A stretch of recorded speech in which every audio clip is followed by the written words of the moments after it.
Hey, we're back with some more Tyrion Cuthbert.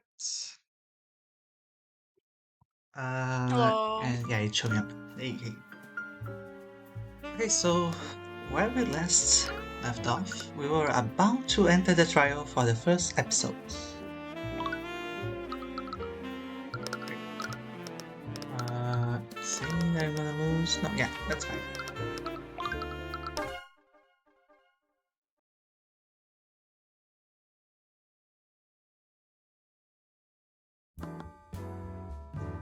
Hi, Miss Timora. Uh, did you have this one? No, I Uh, did. you had you had Ruby. Uh, Cuthbert, how did the investigation go?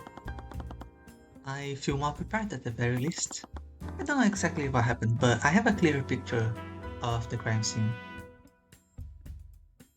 I'm pointing at the screen right now. Yeah, just for reference. What did you find out?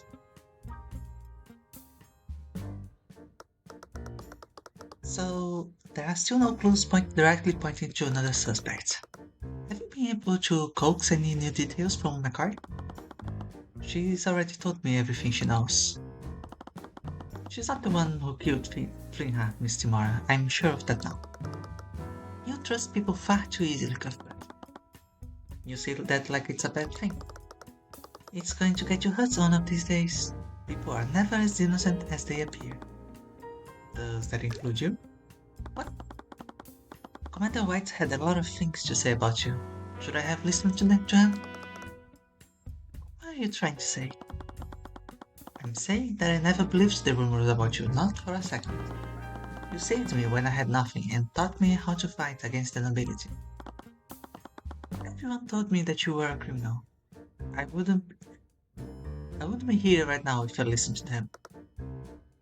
Cuthbert, I'm not going to stop trying to see the best in people. Celeste is innocent, and I'll prove that to everyone, including you.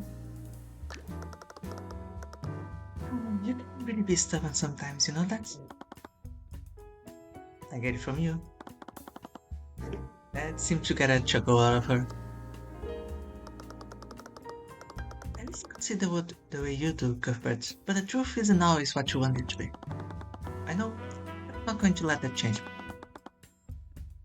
I took a deep breath and read it myself. I was approaching the end game now. All I had to do was move the final pieces into place and end this once and for all. The bailiff led Celeste into the courtroom, and I followed closely behind them.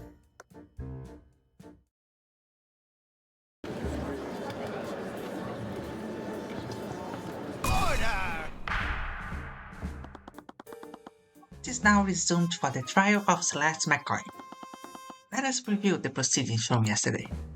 The defense presented some unfortunate oversights made during the investigation. I personally saw to it that the crime scene was thoroughly inspected this time. I see. I suppose that puts my mind at ease if nothing else. Let me just adjust my audio real quick from this device. Yep. Yeah, That because should I be better. imagine it's different now that I've got A mic little set bit. up and stuff. Let's see. I Hopefully suppose that marginally better puts. sounding. I would say so, probably. Yeah. See, Yay. I suppose that puts my mind at ease if nothing else. At yesterday's trial, we found an inconsistency between the crime scene photo and the autopsy report. Because of this, the defense argued that a third party must have interfered with the crime scene to frame the defendant. To clear any doubts you may have, the individual who discovered the body has decided to testify today. It was my understanding that they wanted to remain anonymous. The witness in question was within the gallery of the trial yesterday. After yesterday's proceedings, he felt that he couldn't stay silent any longer. Very well. Let's hear from this witness. Witness, Please state your name and occupation for the court. And here's where I fucked up because now I have to do two British voices. Because I decided to make this guy British last time as well. Ugh. My name is Reese. My name is Reginald Rudolph. I am a chauffeur. Rudolph appeared to be writing something in a notebook. His pen glided across the page, filling line after line within seconds. I said, Rudolph, Ah, forgive me. I was merely recording everyone present in this room. taking notes? I always keep clear and detailed records of my actions each day.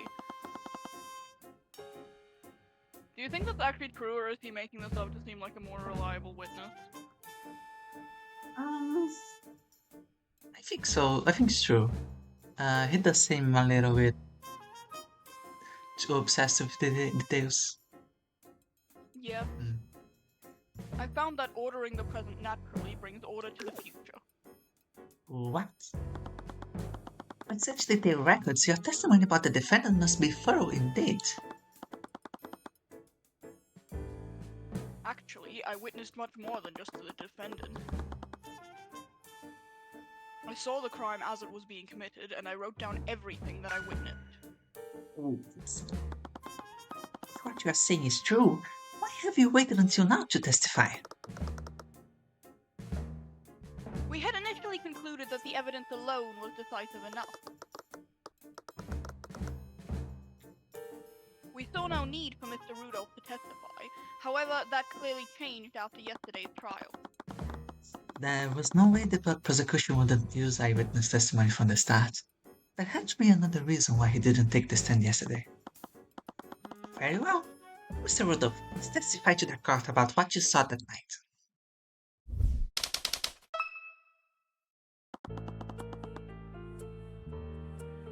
I was transporting a client in my carriage that evening. We were driving by the McCoy Tavern when we heard a disturbance. This occurred at 1:08 a.m. Worried that something was amiss, I walked into the establishment to see what the commotion was about. Okay, we're getting to the scene that was like the intro to the case. Mm-hmm. That was when I saw the defendant, lit by the blue glow of the dining room light. She had stabbed Flintheart, and her sword was shining with magical energy. I already fucked up, but okay. She pulled her sword from Flintheart's back. As he turned to face her, she stabbed him again in his chest. She soon realized that I had witnessed her heinous crime. She dropped her weapon, still impaled in Flintheart, and fled the scene. Incredible. If everything occurred as the witness described, then I see no room for debate. Of course, the evidence has always been irrefutable. I didn't remember seeing another carriage when I left to look for Celeste, but it was pretty dark. I could have just missed him. Celeste, did you see him when you left the tavern? No, I don't think I've ever even met him before. Does that mean what I think it means? We shouldn't jump to conclusions, but if he testified that you saw him, he's clearly lying. I just needed to find out why. The defense may now begin their cross-examination. Immediately, let me just present uh, the battery stuff. Where was Yep. it? Yeah, broken power cell. The lamps can't be turned on. Objection! Let's go. You testified that you saw my client murdering the victim, and you supposedly saw her casting magic while doing so. Yes, I could never forget such a grisly sight. That moment was burned into my memory. See, well, it's funny that you say that. What makes you say that? Because your entire testimony was a complete lie.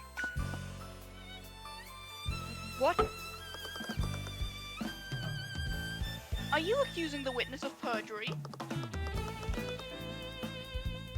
Surely you know that such accusations can't be made lightly, Mr. Cuthbert. Tyrion, the dining room lights are artificial devices that are powered by an arcane power cell. However, that same arcane power cell was broken during the time of the murder. Those lights had no energy, and the room would have been pitch black. The witness couldn't have seen anything, much less a homicide. Wait, I can explain. There's no need, witness. You could have easily seen another source of light. The McCoys probably lit a candle or lantern because of the blackout. The witness clearly described the source of blue light. What's the matter, a candle or lantern wouldn't emit a color like that? Then the witness was clearly mistaken. The witness recalls everything he says in his notebook.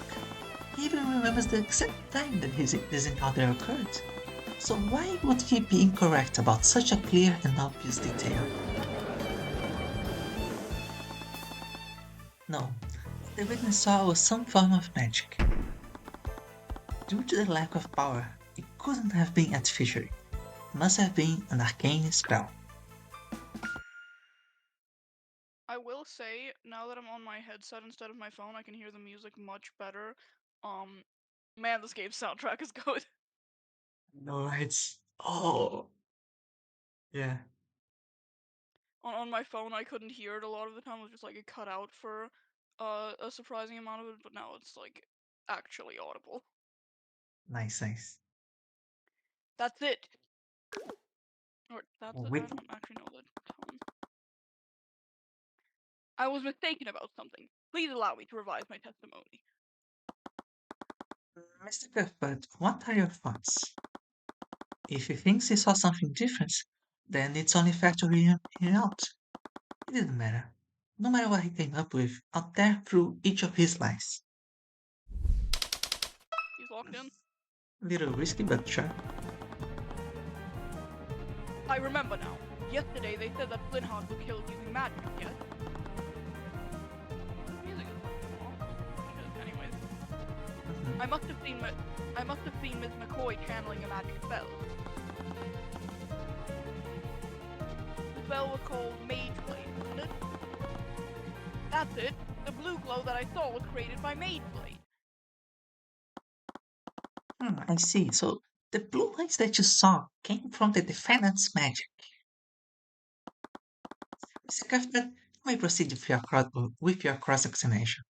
With pleasure. Mage Blade is blue. Do we know this? Yeah, I'm curious about that. Wait, it was in the grimoire? Was there the formula for the spell? I think it's under spells probably. Give us more Oh, information. right. Uh-huh. Radiance, a yellow radiance glow. Yeah, Bro, well, bro. literally so easy. Okay. Yeah, I forgot about the spell submenu. Yeah. Objection! You know, Objection, dumbass, it's yellow. you don't know much about magic, do you? Of course not. Are you trying to say that I should have recognized Celeste's Mage Blade? No, I admit that you probably wouldn't know what Mage Blade looks like. But that's exactly where you made your mistake. My mistake. If you were aware of how Mage Blade works, then you would know that the spell emits a yellow radiant glow. Which means that the blue glow that you saw couldn't have possibly been Mage Blade.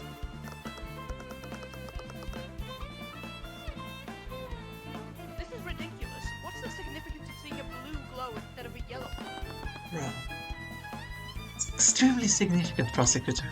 If the witness saw a blue magical glow, then he must have witnessed a different spell at the scene.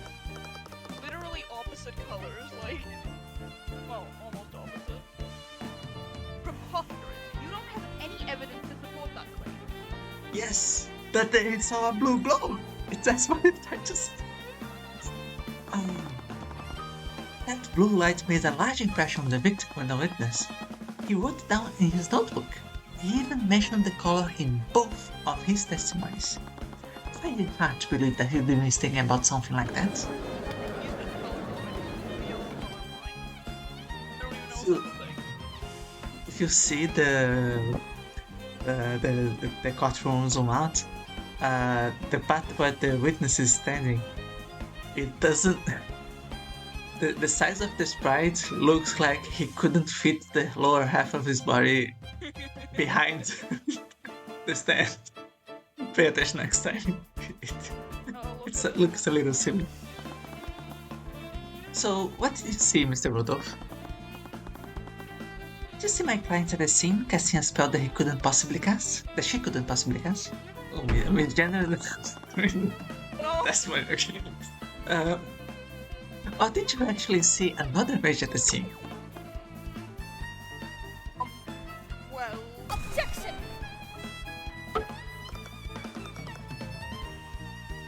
Your Honor, the defense is completely out of line. Let me remind you that perjury is a crime, Rudolph. If you are found to have lied in your testimony, I will personally see to it that you are prosecuted. No, wait. That was the posh one, okay. Now, But wait. that is quite enough of that. Okay, that Steelwind was just doing a Francisca sprite, by the way. Mm-hmm. Garrick had stood up from within the gallery and walked to the witness stand, shoving Rodolph out of his way. He had broken several laws with that one act alone, but no one moved to stop him. The bailiff looked to the judge warily. Uh, isn't that Wari? Yeah, that's saying wearily, which I think is like tired. Yeah, that makes sense. That is a different verb. Yeah, adjective. The bailiff looked at the judge warily and awaited instruction. The judge said nothing. His eyes simply narrowed as he waited for Pierce's next move. Pierce, there's no need for you to take the stand.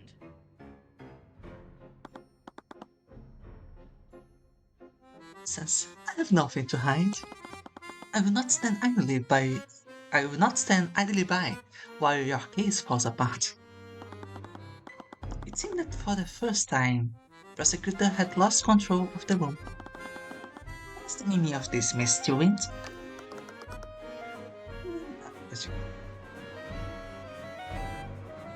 This is Garrett Pierce, Your Honor. I am the Honorable Lord of Cornhaven and many other villages in that region. I'm afraid I must apologize. These misunderstandings have been entirely my fault. What do you mean, Marquis?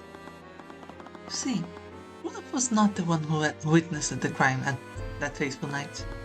It was me. I was the one who saw that gruesome attack. I had my So driver regardless, report. Rudolph was lying. Mm-hmm. My driver reported the body so that I could remain anonymous. Are you saying that you had Rudolph lie for you? I simply dictated to him what I saw.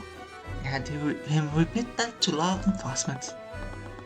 With what's been in the news lately, it simply wouldn't do for a member of the nobility to appear publicly in court. But So here alas, you are. it appears the time for discretion has passed. Yes, regardless of your good intentions, this is a very clear act of perjury. I understand, and I will accept the consequences of that, which will be none, of course.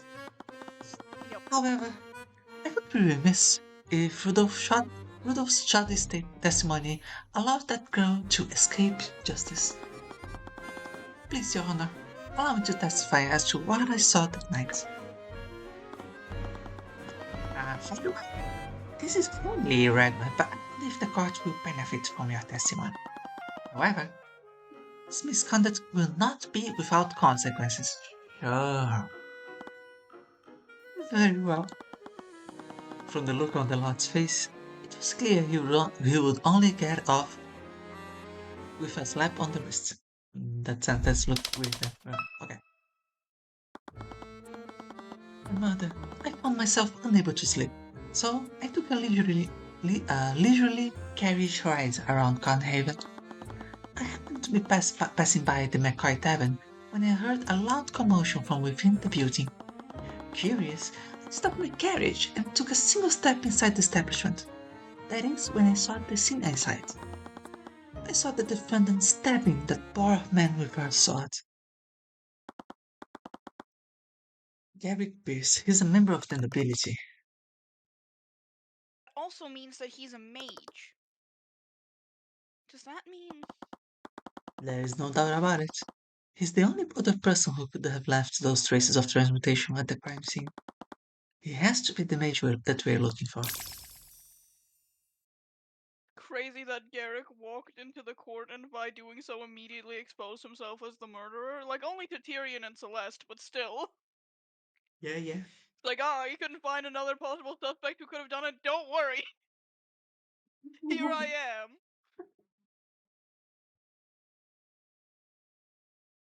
He killed my dad. He's a murderer. Sorry, this must be a lot for you right now.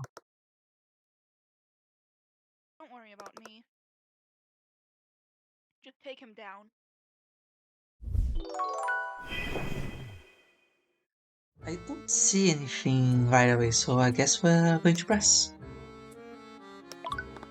Press everything, the classic strategy. Seems like a strange way to pass the time. Not that I believed him for a second. The witness's eccentricities of aside, what matters is that he was clearly at the scene. I don't quite put it that way, however.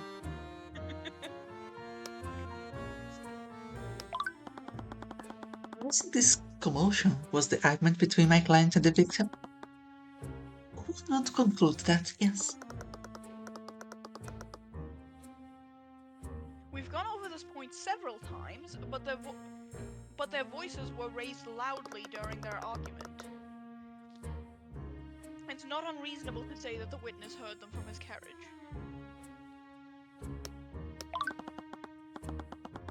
We got a fancy D&D map here. Okay.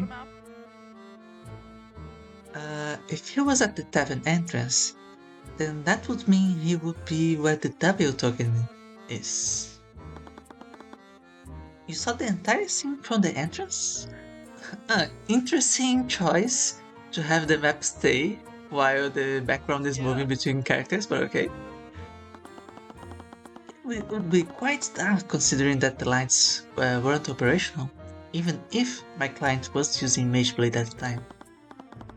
Of course, I had forgotten that detail.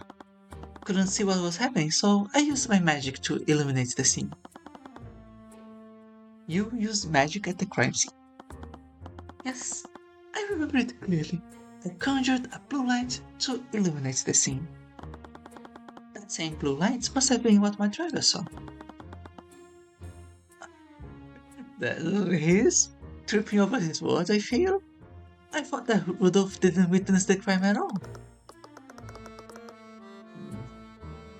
If I had to guess, Mr. Rudolph must have seen the blue light from the carriage. Okay, but you don't have to guess, he should testify. Because of that, he made that detail a part of his testimony earlier.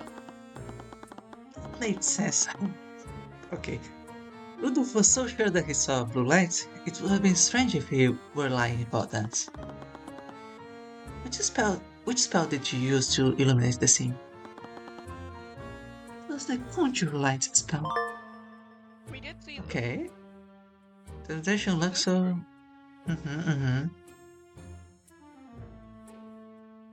The color of the light is chosen by the caster and can be changed at will for the spell's duration.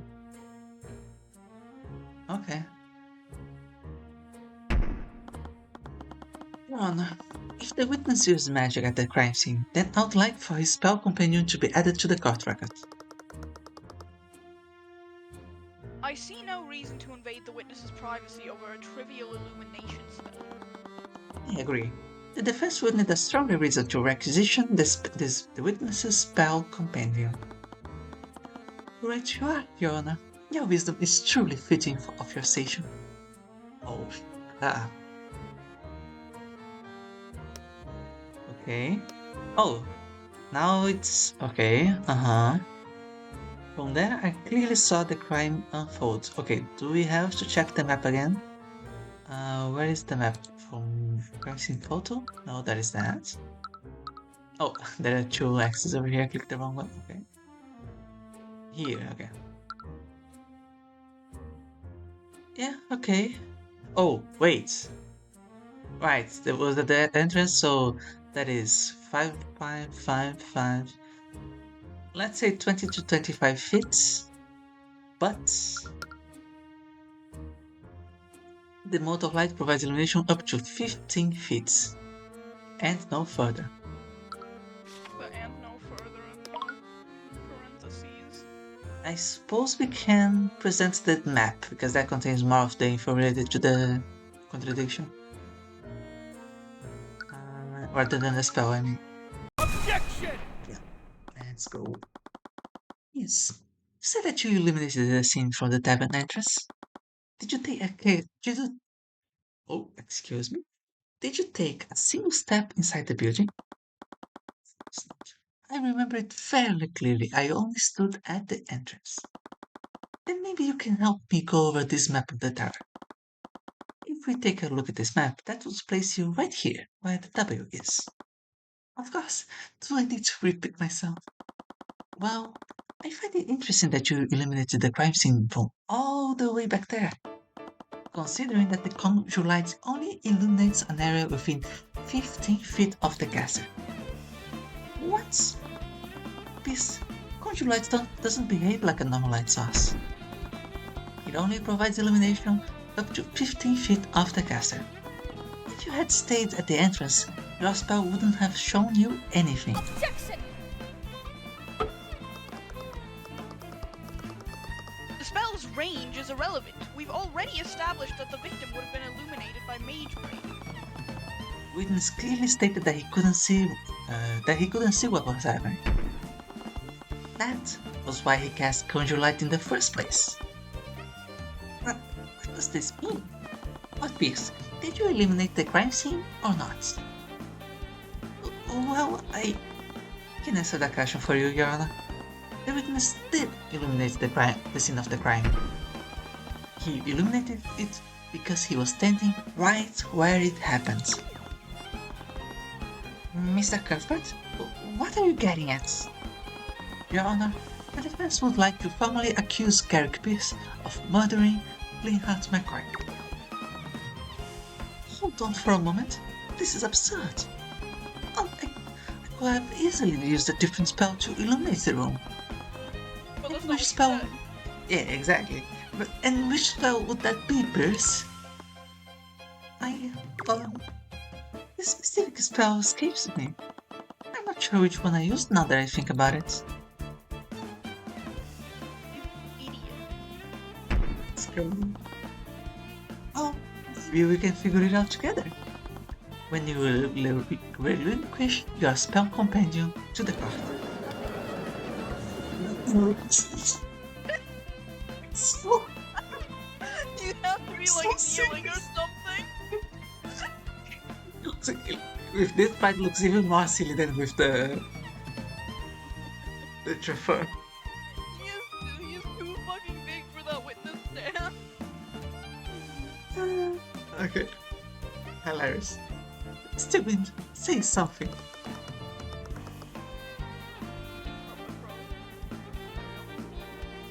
If you had listened to my instructions, you wouldn't be in this situation.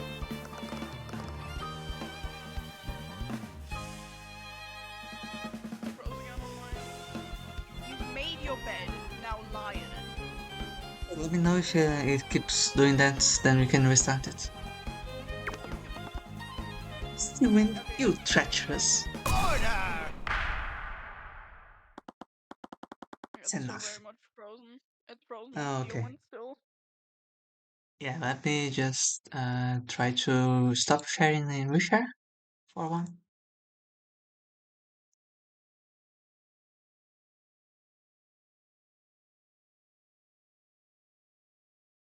Can you sit? Mm, It did not. yep. Okay, now it's okay. Since it appears that the prosecution has no objections. With everything that has occurred, I'm afraid I must ask Lord Pierce to relinquish his spell companion to the court. There's the formulas for the following spells. Prestidigitation? Prestidigitation.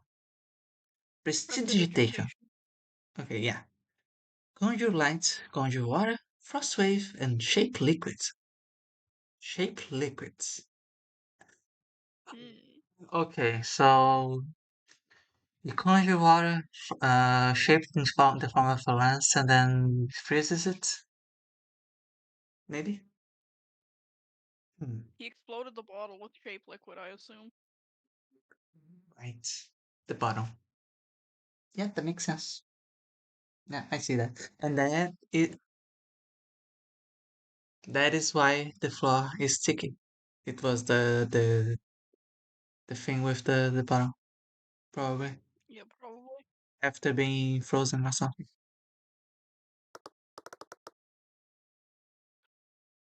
We did it! We got his spell compendium!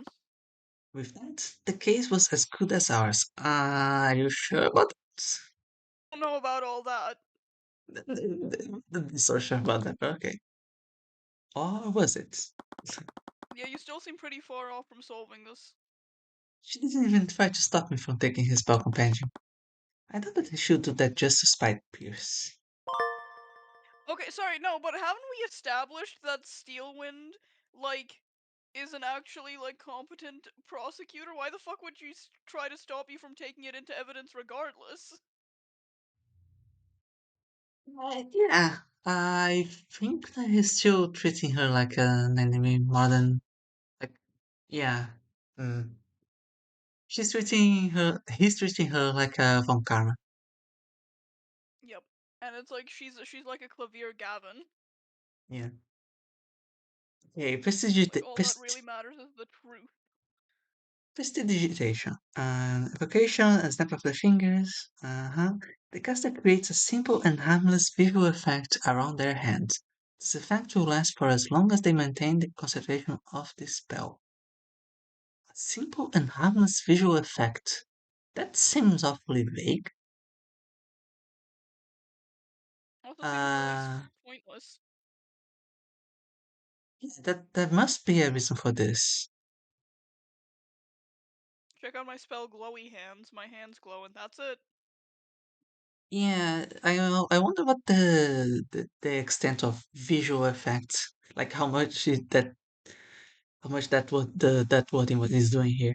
Because it could be just like, oh, now you see that I might have a dagger. It's just a full-on illusion around my hand. But yeah, um, oh, yeah, it's going through all of them. Magically fall out of the caster's hands. Wait, Jack, why I missed the gesture for the other one? The gesture for this is Yeah, holding outstretch out a both single hand. hands. Okay, so Or, he could be holding out one hand and then he holds out the other, and maybe that means it's flowing out at the same time as that it's freezing.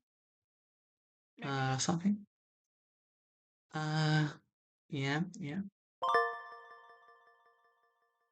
Translation. Point finger at the targets.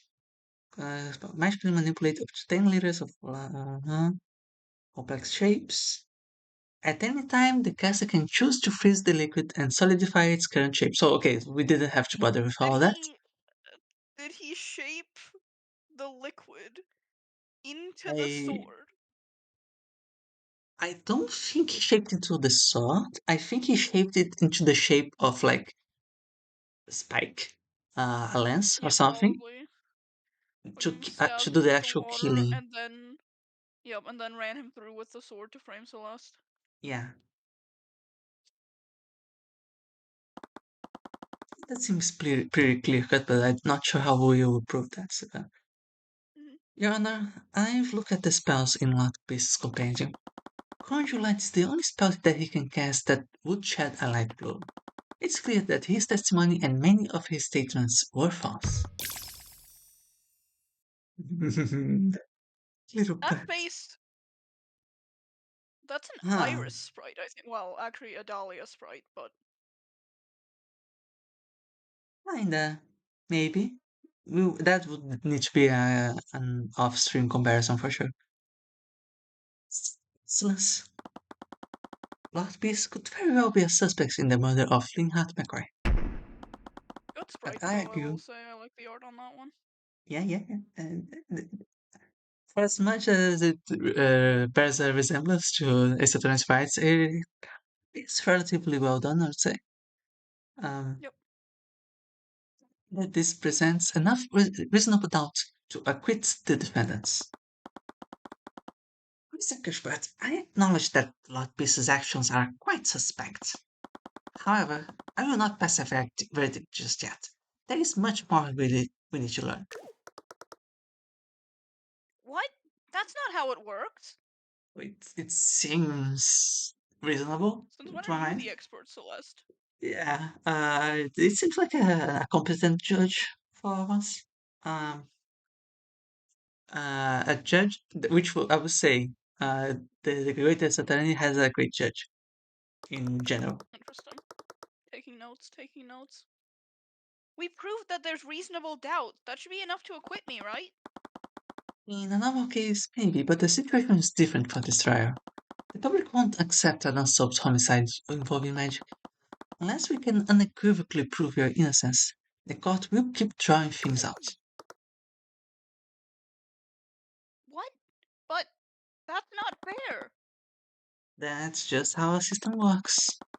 The kingdom has always cared more about easing public tension than delivering justice. Are you serious? Court will be suspending the trial of Celeste McCoy until further notice. We have no Again? choice but yes, maybe it is a suspension in the kind of a recess. We have no choice but to give the Inquisition time to investigate. No, okay. Latvias as a possible suspect. Objection! Huh. Oh, okay. Thank Oh you. god. Let's move things on. Vine boom. Okay. A possible suspect? The very idea of that is preposterous, Your Honor. What else did she have up her sleeve? Let's visit let's revisit the basic facts of this case. Linhart McCoy was murdered using a blade with a transmutation spell active on it. Mr. Cuthbert, why don't you tell me the spells that Lord Pierce knows? His spells are prestidigitation, conjure light, conjure water, frost wave, and shape liquids. Wait a minute. You've realized it too, haven't you? Goddamn. The witness doesn't know any transmutation spells that can be channeled through a solid object. Oh. I suppose they kinda have a point?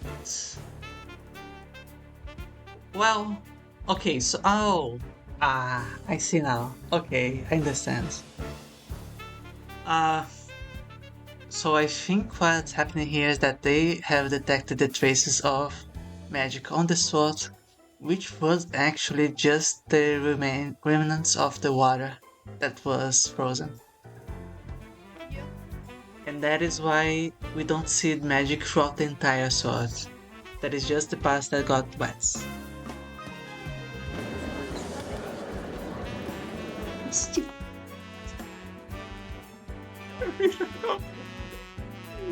that can't be right.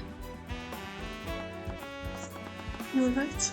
You're absolutely right, student. Good See, expression. Why is he going crazy, mofo? see, if all of that is true, that would still leave the defendant as the only possible killer. Like, me when I'm not suspicious and definitely didn't kill anyone, why is he looking so evil for? But he was the only other mage there. It has to be him. He doesn't know any transmutation spells that could be cast on your sword. It proves that he stabbed him while using magic. Wait, how did he do it then? That's right. How did he do it? Since the beginning, I've been I had been bothered by the traces of transmutation magic surrounding Flinhat's body. Originally, I thought that the killer had somehow magically altered the sword and the surrounding floor, but none of priest's spells could do something like that. Those transmutation traces were scattered all over the place. They didn't even fully cover the sword. So what if he didn't use the sword? What if he used something Order! else? He used the lotus juice. Yeah. Clearly. I still there's some doubt on this witness's testimony. Nevertheless, I must conclude that he could not have possibly committed the murder. With that in mind, please wait, Your Honor. We still can't rule out Pierce as a suspect just yet. What are you on about? Lady Stewart just. Lady Stewart said it herself. None of my spells could be used to stab Flintheart. I Are we don't doing know any argument now? spells that could be channeled through a blade. Yep. Aha. It's argument time. I think it's just a single present sign. It was Probably. this. Yeah, can shape, can freeze, can do everything. But you didn't use a metal blade, did you? Look at my face. Nice face. What nonsense is this? The autopsy report clearly states that the wound was created by a blade. If he didn't channel magic through a blade, how could he possibly have committed the crime? Stewart, Garrick Pierce didn't kill the victim using a sword. He killed him using an object shaped exactly like a sword. No. Does he know the truth? He didn't kill him using a sword, he killed him using an object shaped exactly like a sword. If some almost Christmas means it wasn't Christmas just to me, it sounds so silly. True, yes, exactly. What? Yeah, because like, you didn't actually have to say exactly shaped like a sword, just like a random blade, like something they resemble enough. But I don't quite understand, Mr. Cuthbert. Your Honor, I'd like to bring your attention to Peace's spell compendium. Peace knows seemingly insignificant spell called Shape Liquid. With it, he can control any liquid and mold it into any complex shape he wants. He can even freeze it, locking that shape in place. If he had enough water, he could create a sword made purely out of ice. No. Is it possible that he... What do you say? What do you have to say for yourself, Lord Pierce? This stubborn little brat. Pierce's breathing became frantic. He clearly wasn't prepared to be backed into a corner like this. He could feel his frustration, stress, and fear emanating through the Eye of Horus. The board was set. I just had to deliver the final blow. Ah, now we have an argument, okay. Argument time, yo. I'll tell you exactly what I have to say, you governor. I'm not the one on trial here. We're here because that bastard child didn't know her place. I saw the murder. Rich person. I witnessed everything. That girl used our holy arts to murder her father because she lacked a noble temperament. Do we present the map thing again? Because of the location? Okay. I guess. I saw the murder, I witnessed everything. The lamps. The broken power cell, maybe? You know what? Maybe let's... I'm not sure now. What would you say? I want to say the map, but we did already use that to prove this exact thing, so I don't know. Yeah, we could also say the conjure lines thing. There's a couple things it could be, and I don't know which one. I'm going to try the crime scene map. Nope, that wasn't right. No, exactly. But that was the evidence that proved you wrong, wasn't it? Yeah, Uh, broken Try power the cell, I guess? spell? Nope. Okay, but I guess the spell. No, never. It was my guess that Okay. in the previous attempt we could have presented either the map or the spell. I'm guessing that here they only allow one of them, maybe? Mm, Yeah. okay, fine. And how, pray tell, did you see everything? If you recall, you testified that you only took a single step inside the inn. However, you would have needed to be within 15 feet to see my client with conjure lights. This again, you're going to keep treading on that one detail, then I admit it, I stepped further into the inn. I kept that out of my testimony, all because I knew that you and Timora would do easy against me. Please, but you didn't just withhold that detail from your testimony, did you? You testified the contrary. You committed perjury, Pierce. Plain and simple. This music feels so good, by the way. Right? Ah, let's not stop there. For your story to be true, you would have needed to be within 15 feet of my client. According to your testimony, my client had just finished murdering her father. Wouldn't she have noticed you? I, if you were that close, then surely you were close enough to apprehend her. So why didn't you? Don't you have a duty to your citizens you lord over? You filthy mouth. The woman was armed. I had no reason to put my life in danger. She was holding a blood-soaked sword. I was terrified that I saw her holding that blood. I was terrified when I saw her holding that bloody sword. You just murdered a man, and I might have been very well been next. Bro, the photo shows the sword inside the thing. Did you put it back? Yeah, you would not have been holding that thing. Once again, I have clicked this, I have clicked to view the photo, and then I have backed out. Wait, it had switched to autopsy report. What? Yeah, no, no. How? Okay, I don't care about that. No, wait. Okay, yeah, no, let's just present. Can't be right. Can it, Lapis? This photo of the crime scene shows that the sword was left inside the victim's body. Could she have still be wielding it if she never left the body? What? Oh, damn you. Damn you. See, when you say anything, What? Um, the wind froze. Even when I had the advantage, she always maintained her usual poise.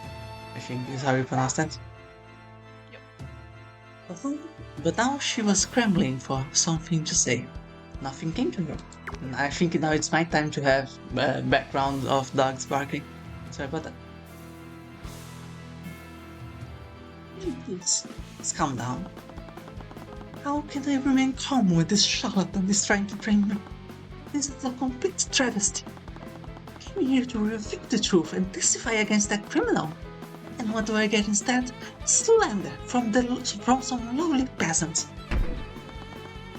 You talk about justice, but you've committed several acts of perjury to twist the outcome of this trial.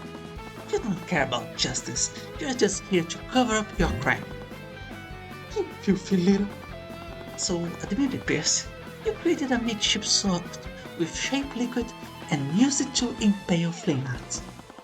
You shoved my client's sword into the wound while the remnants of the real murder weapon melted. You thought it was a perfect crime, didn't you? I. Wait, what did he just say? why is he a little happy? Oh no, that's an extreme evil smile. Holy shit. Oh, okay. Yep. What?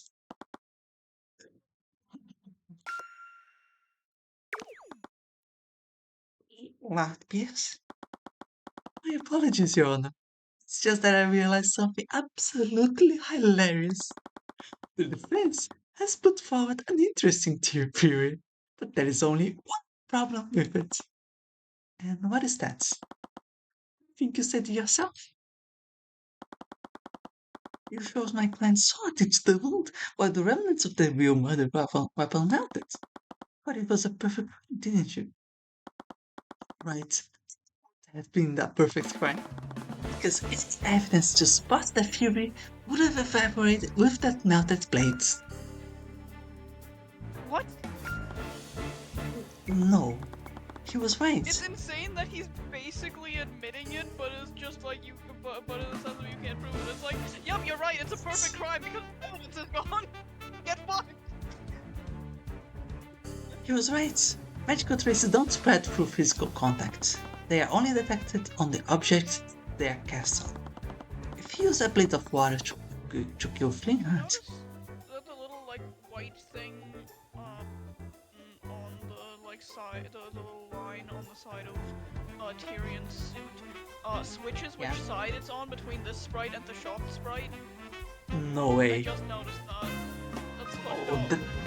that is bad. Oh, How did that even happen? it's not. There is no. There is no. It's not. It's not It's need not to like they're fix flipping the it. sprite. Yeah. Yeah. Oh, that is bad if so. Whatever. All of the water he used to make the sword would have evaporated by now. That would mean there would be nothing left of the murder weapon. Hypothetically speaking, of course, because I didn't do it. Definitely.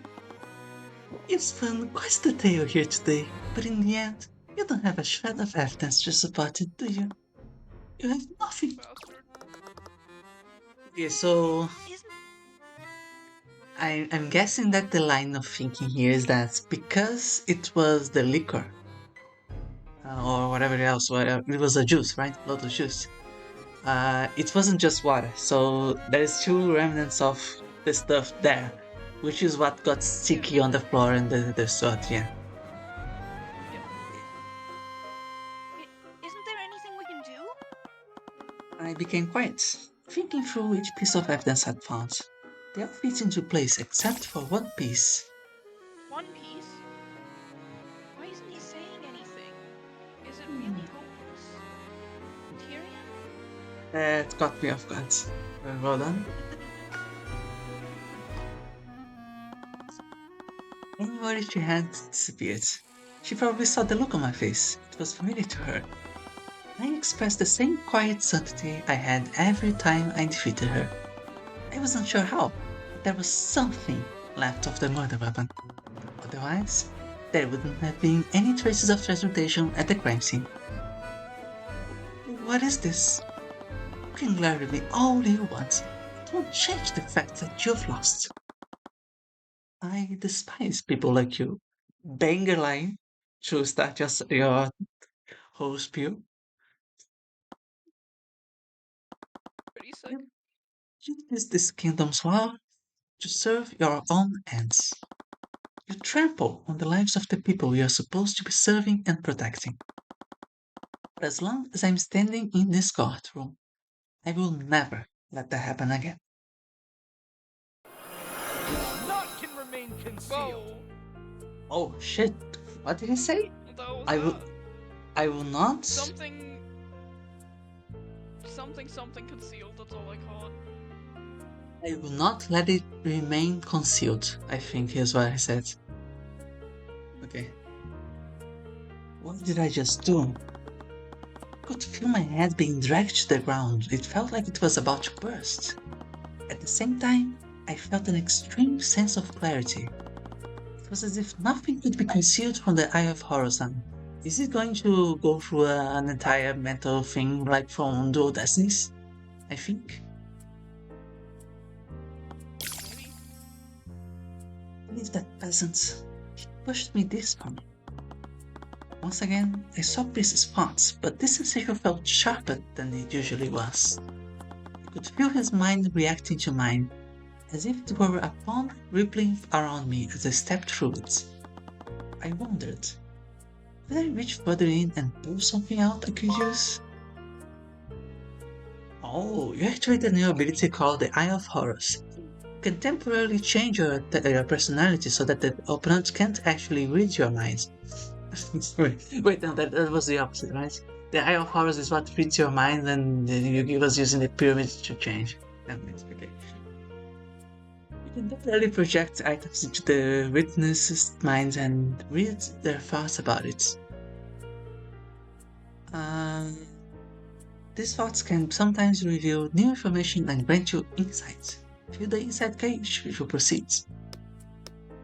It does Project, kind of feel like over the course of this trial, they do just randomly. Well, over the course of this the case, they just randomly decide to start throwing new game mechanics at you whenever. Like first it was the psychological profile. Now this is like okay. I guess we're doing this now. Yeah. Okay. This feels a little open-ended. Yeah, what are we making him think about? What about the alcohol? That is a good call. Let's see if that unravels things. After all the trouble I went through, I can't believe that boy figured out which spell I used. Well, no matter. It's not as if there's any evidence that implicates me. I'm lucky that old fool had a bottle of water with him. Ha ha ha. Oh, He thought it was a bottle of water. He's stupid as fuck. Oh, okay. Well, I guess it is the tutorial, so it is the tutorial for this mechanic, so it makes sense that the gauge fills immediately. yeah. It was just a little funny comedic time. A bottle of water? A bottle of water? Well then, as riveting as this has been, I believe it's time for me to be on my way. Now, wait a minute, Pierce. What is it now, you cretin? I'll say it as many times as you need to hear. There is no evidence of a liquefied weapon at the crime scene. Yeah, Or is there? you are right, Pierce. If you use if you use shape liquid on a body of water, the murder weapon would have evaporated entirely. Bravo! It seems you've finally gotten that fact through your thick heads. Well, let's not get ahead of ourselves, Pierce. What if you didn't use shape liquid on a body of water? What if it were another type of liquids? What are you going on about? Pierce, shape liquid doesn't just work on water, it works on all kinds of liquids. Okay, now we get to the Legend of Korra questions. Oh boy. Wouldn't that happen if it works on all kinds of liquids? That sure seems like a convenient way to go. But okay. Um, there was a shattered bottle next to the body. The liquid you used to form the wonder weapon, it came from that bottle, didn't it? You were probably wary of leaving evidence at the crime scene. You must have decided to use any liquid you could find there. Luckily for you, the victim was holding the perfect quantity of liquid in his hands. That begs the question. If we had someone to analyze the broken pieces of this bottle, would we find traces of transmutation magic?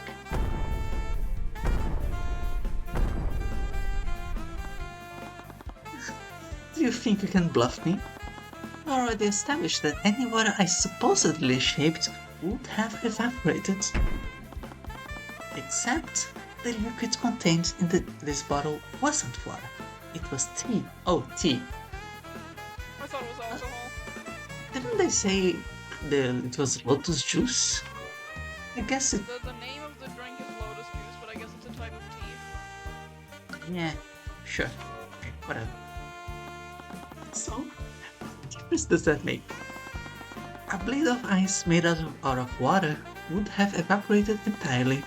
A blade of frozen tea would leave a dried residue. The tea wouldn't completely disappear. Quickly disconnect and reconnect because you're cutting out and the stream is frozen. Give me a second.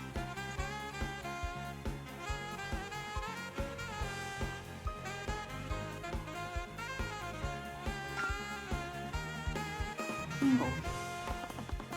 I wondered why there were so many traces of transmutation scattered around the crime scene. When I Okay, felt that's about decent.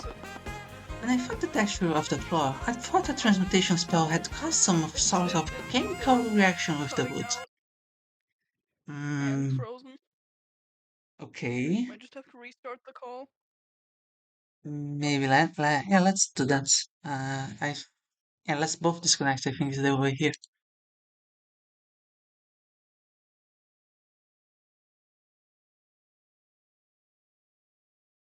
And I'm resharing.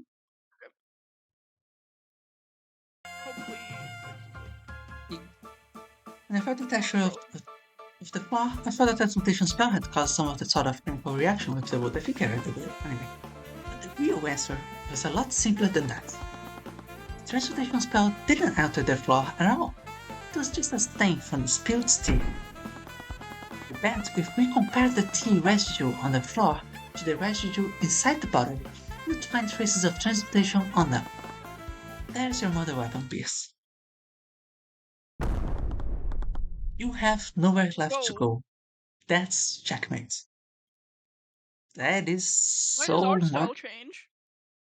right? I mean, it's decent, but Looks a yeah, little bit style. it doesn't look also it doesn't also look oh, sorry. It doesn't look close either to the one where he has his hair animated, right? Hmm. This is a lot more still. Stupid.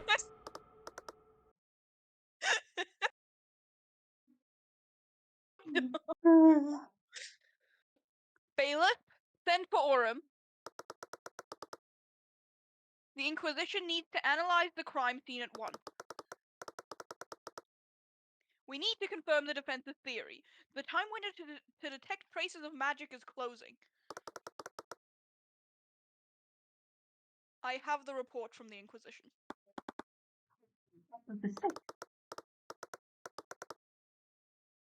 The traces on the sword, the body, even the floor, they all came from tea residue.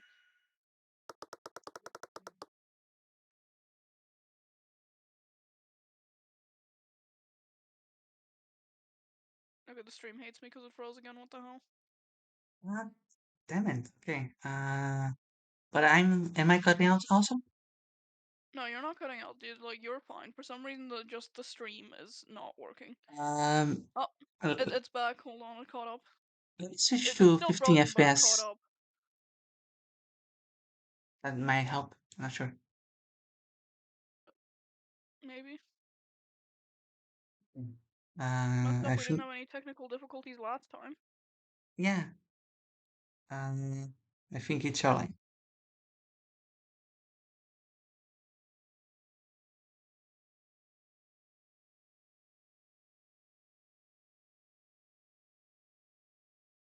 You see, we found those same traces. Oh, wait, did we cut out? No, no. The Yeah, you village see just it? disappeared. Yeah. Yep. Then Okay, what? and I saw her blink, so it isn't frozen. We Nice. found those same traces on the shards of the broken bottle, too. It's undeniable. Someone cast a spell on the liquid contained within that bottle. And the defendant has no such spell. You really did it, didn't you? Why? As if someone like you would ever understand. Understand? You murdered my dad! Murdered? Murdered? I. Oh, I'm not sure if this is the voice from the flashback or. I murdered her. I like this art style. Can't believe Did it. he also kill Effie? Is that what She's you dead. find out? Yeah. Her smile, her beautiful voice, it's all gone. I deserve that. Um, I mean, I guess we don't. We have not. This is not somebody that we have seen. So this is nonsense. Father, you are grieving, but it will pass. She was only a commoner. No, father, I loved her, and I killed her. Eric, you sweet, innocent child. Flowers may be beautiful or bring you joy, but do you call it murder when you accidentally step on one? I, these people, these peasants, they may resemble us, but you know deep in your heart that they aren't like us. What? We have the skilled Lord's favor, and they do not. They were created to serve us, to be utilized by us, by those of us who matter. Mother, you don't fret so much over a single commoner. By next month, you have completely forgotten about that wretched thing.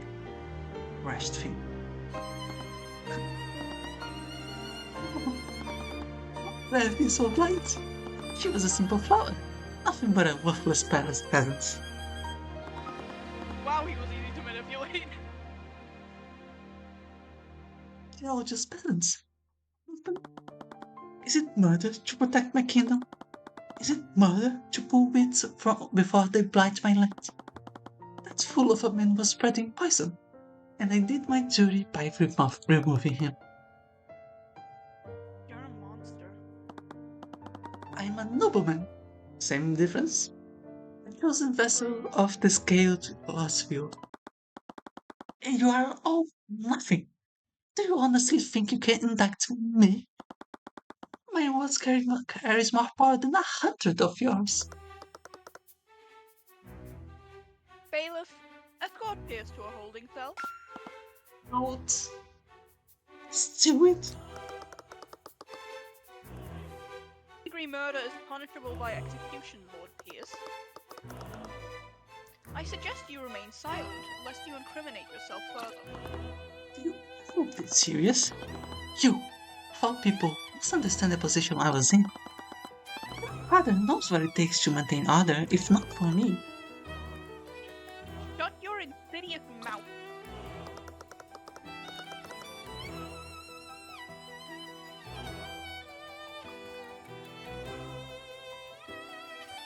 I will never understand your sick, disgusting mind. I'd sooner slit my own throat. Okay, good luck. Well, what are you waiting for? Take him away. Yes, taking him away at us, at once.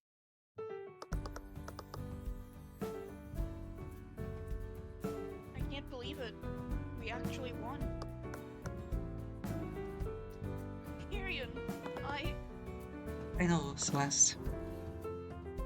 Tyrion.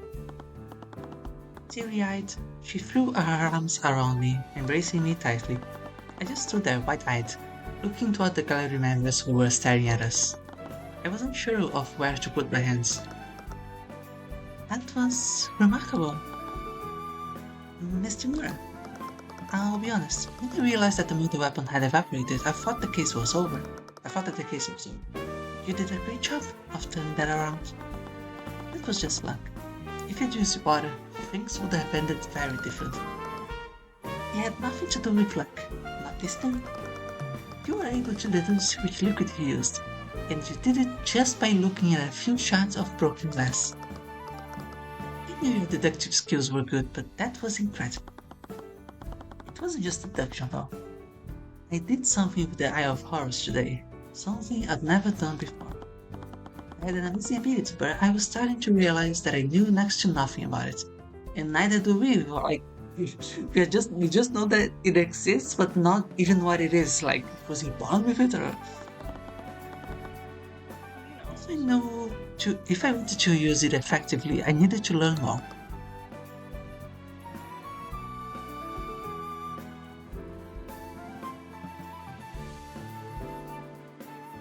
You all look quite lively. There's no need for such hostility. Though I wouldn't expect any less from the Hound of the Eye Taker. The fucking Eye what? Taker. Okay, so the Eye Taker is her. We are the Hound of the Eye Taker. So, did Ruby steal the Eye of Horus and give it to us or something? Maybe. What did she mean by that? I glanced at Miss Timora, but she avoided eye contact with me.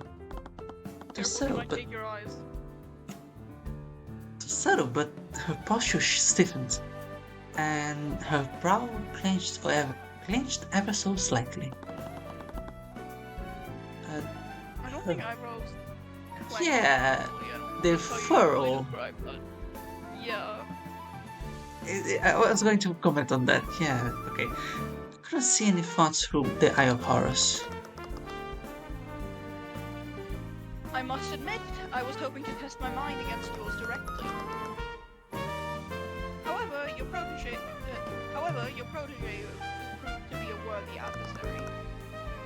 What kind of came to you? You almost, you almost condemned an innocent girl to death. The courts operate by having two powers of opposition. When those powers are balanced, justice prevails, just like it did today. Your victory today was just the system working as intended. Working as intended. You know very well our system only exists to protect your people. You can act as sanctimonious as you want. That doesn't change that with each passing day, your father butchers more and more innocents. I know. But I'm not my father. I walk a different path. I know you have no reason to believe me, so I let my actions speak for me. I look forward to doing battle with you again, Tyrion Cuthbert. Steven, why did you arrest Peace at the end of the trial? We did a murder. I don't understand. He was right in a way. You didn't need to do that. He openly admitted to first-degree murder. Tyrion, what the fuck are you on about? Why wouldn't I have him arrested? Never mind then. I'm also looking forward to facing you again. Good. I hope to see you soon. I still couldn't tell what she was thinking, even with the Eye of Horus. She definitely wasn't the don't know, seems bloodthirsty pretty killer clear. that her father was. I'm Yeah, gonna be honest, Tyrion. It seems pretty clear to me that that Arya is just like a decent person. Like she's Yeah. just normal. yeah. Tyrion meets a normal person. He's like, fuck, I can't figure her out. What's going on?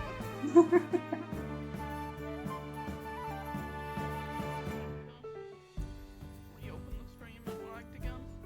Oh, god damn it. Uh, can. I think just reopening it fixes it though. Okay. Okay, hold on. The music is very choppy. 1 second. Let me do it again. Maybe I just have to reshare next time. No, that works. Well, that kind of killed the mood, didn't it? Not at all. I think we should celebrate. What are you thinking? I was thinking some burgers or some noodles. There's this high-class restaurant in the upper quarter of Redhome. They usually only serve Wait, do noodles. they serve hamburgers? Eat your hamburgers, Tyrion. They usually serve nobles, but they let anyone in if they have enough gold. Wait, do we have enough gold? I have some connections with the staff there. Don't worry about it. Yeah, yippee. These last 2 days marked the beginning of my journey into the world of law and magic. Dun, dun. Our justice system was. I got myself with that.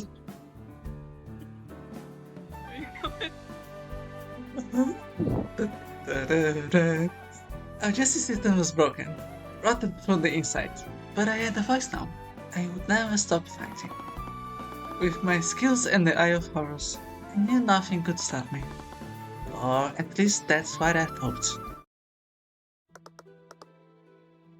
Well, okay, how the fuck do we do a voice for this feeling? I know it. Just as monotonous as possible. His written soul is finally ripe for the reaping. Even this if this small speck of time has felt like an eternity. Can't wait any longer. I can't wait to see that wretched light drain from his eyes. Whoa. Oh my fucking god, what do we have here? Can you restart restart the stream, it will not load for me. Oh no, now Yeah. it loaded, never mind. What do we do with this one? I don't know, I'm scared. Why does he look like that? Do we think that guy won't show up anymore? And then we can just move that voice over to him? Uh, hmm. I feel like he might be returning. He's like the Lord of the Region, right? Yeah. Maybe. Do you have a posh voice in you? A posh voice? Yeah, like the one I did for. I already forgot the name of that guy. He's too unimportant for me. For the killer. Mm, Garrick. Here. yeah. Yes. Yeah, that is. I can. Yeah, I forget. I can try. I'm just gonna make it British again. It's all just gonna be British. Every time I get a novel, I'm like, got it. The British. They're the only rich people, actually.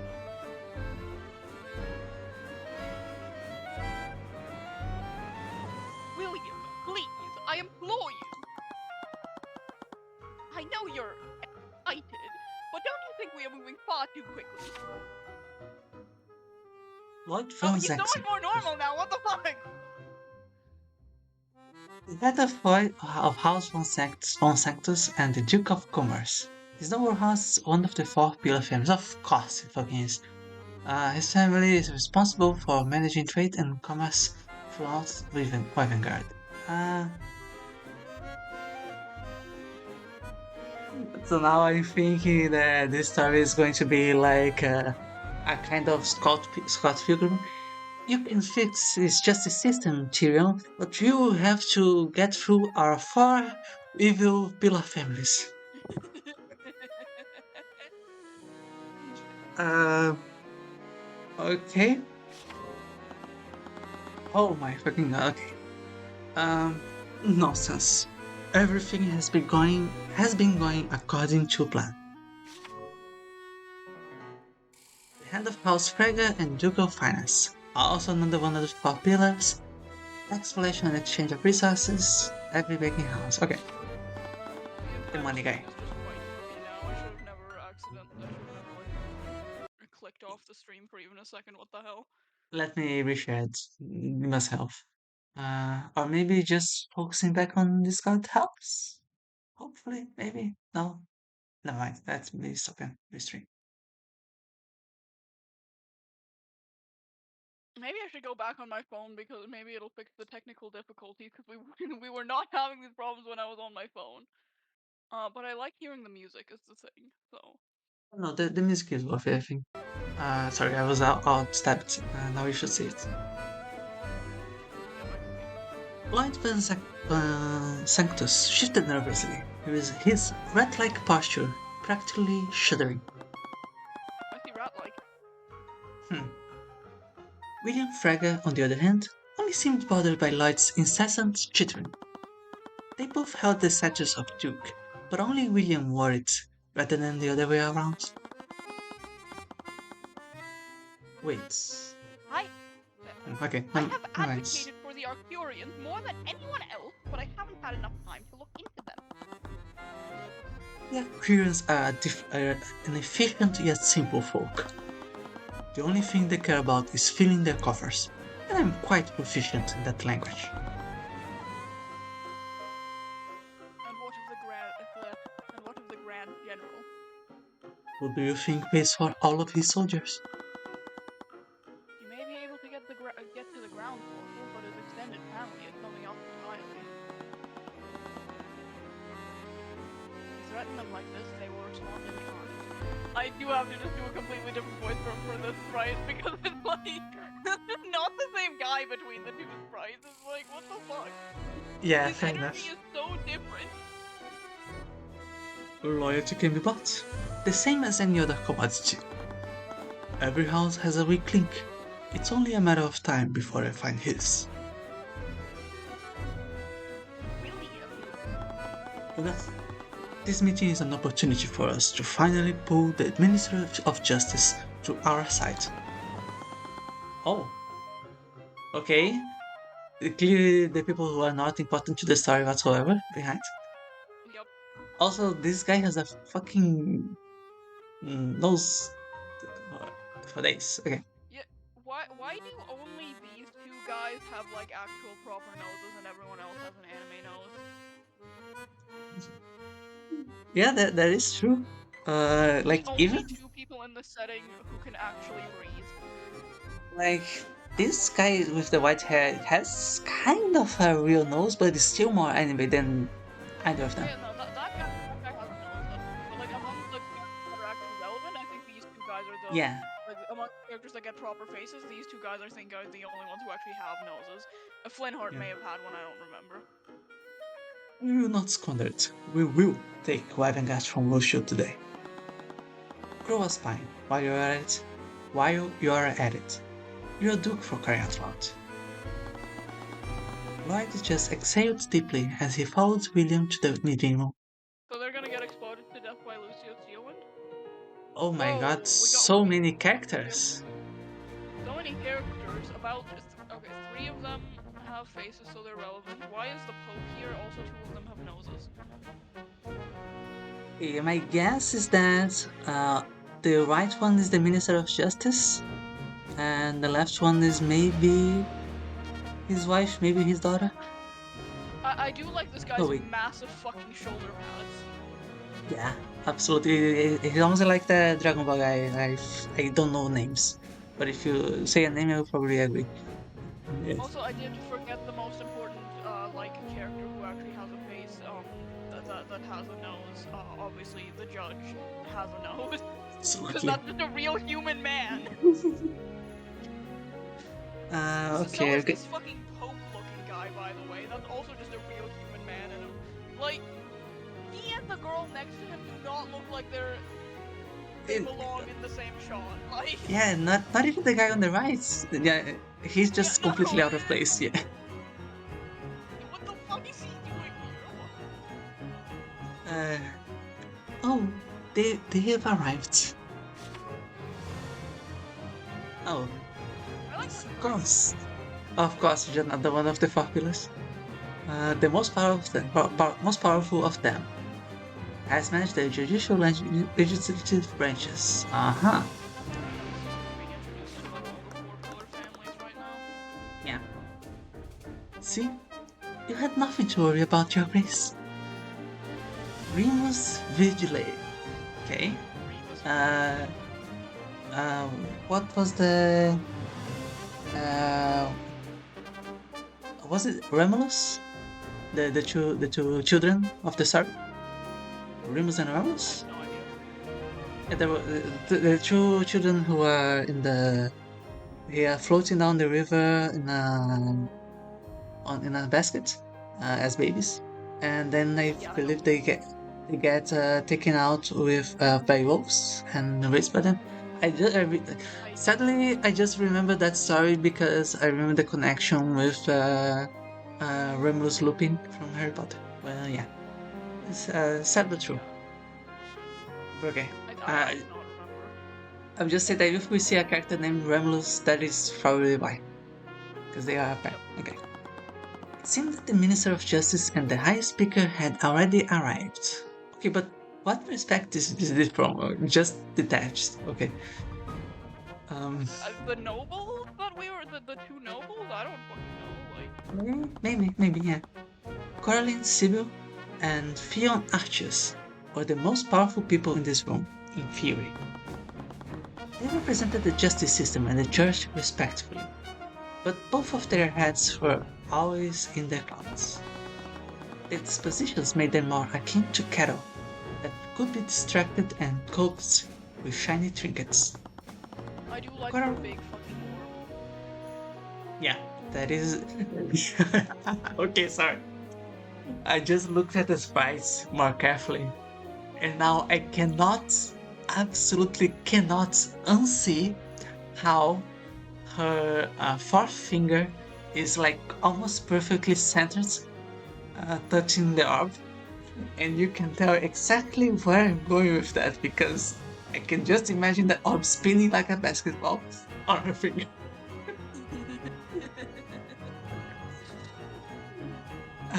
Caroline was always ruminating about fate and the cosmos. She often confused astrology with philosophy. Oof, oof. Okay. William was blinded by his obsession with the scaled lot and his stories. William was almost certain that his noble house had written half of those stories. Oh, Oh my god! He's so scary. Why is he a normal human man? why is he giving us the look? Why is Like he looking at us like that? I'm scared.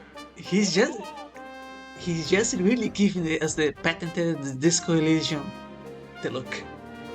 I don't like the fact that the fact that the character's blank gets a lot more unsettling when you're looking at this real human man in the game. Yes.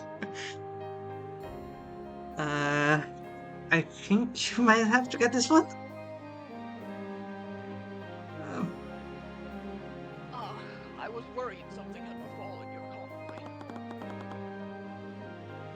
We were praying to the Scale Lord for your safety. it's the High Speaker, okay.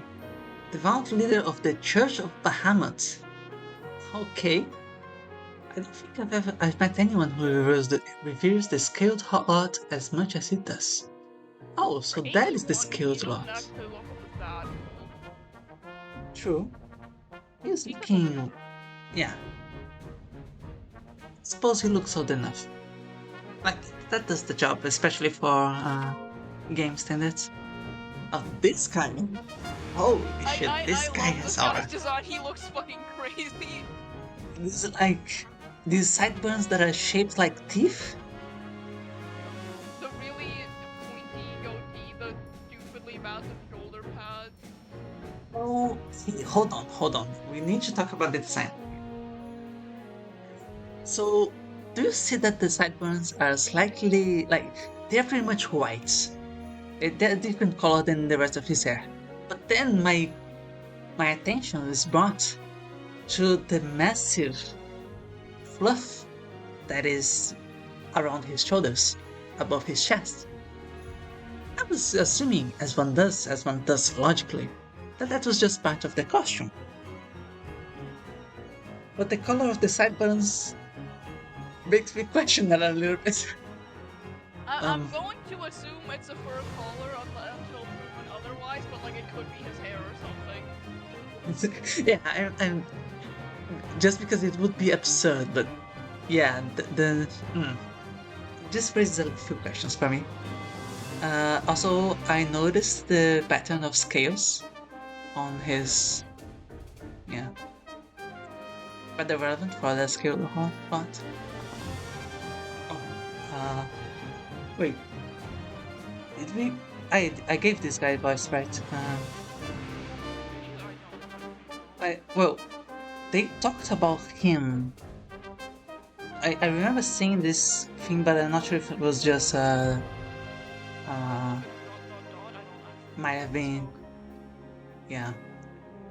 I guess I'll take it. Let me see.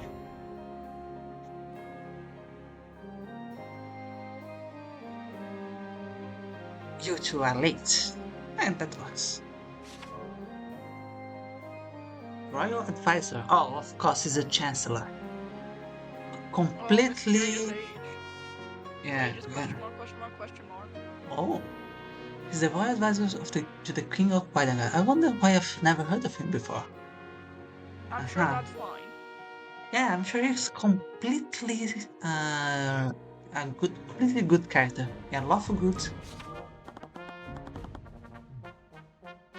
From the looks of it, we're not the only ones.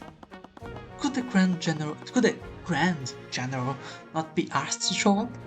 It's because of his foolishness that we have gathered.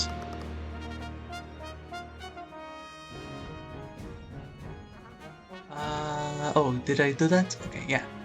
Little That's gamer voice. that's not entirely true. Really? and one of his recent bloodbath in the countryside.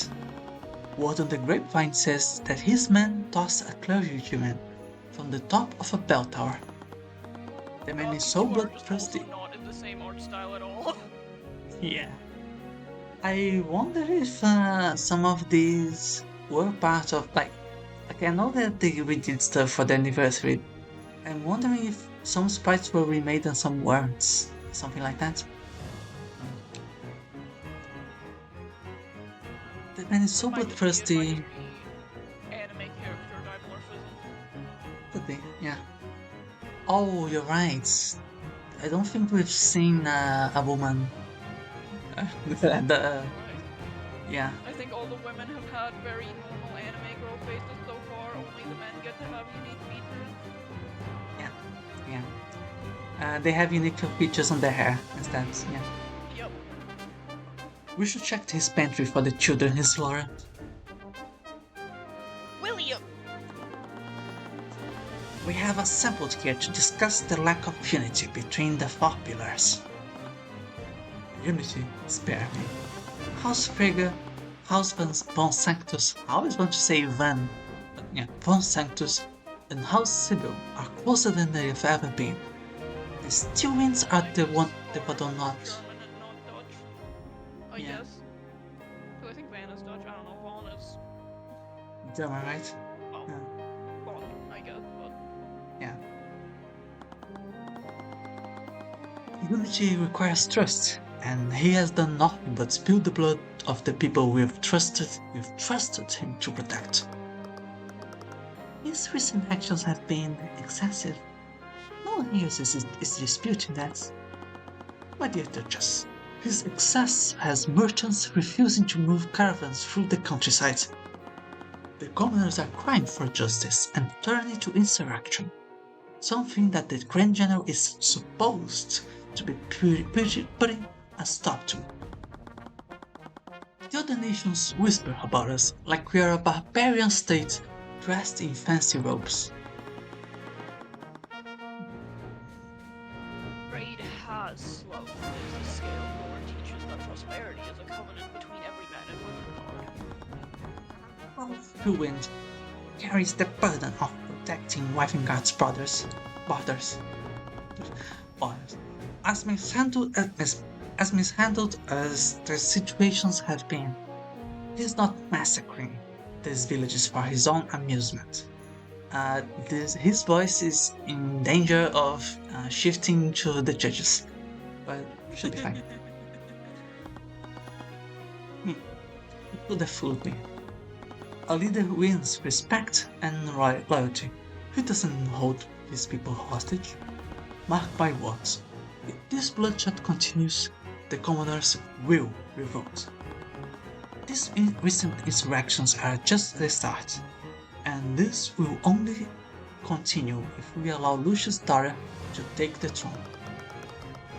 If you are discussing Lady Stewin's marriage to the Crown Prince, surely he should be a part of this meeting as well. Please, can that bright-eyed boy contribute to this conversation?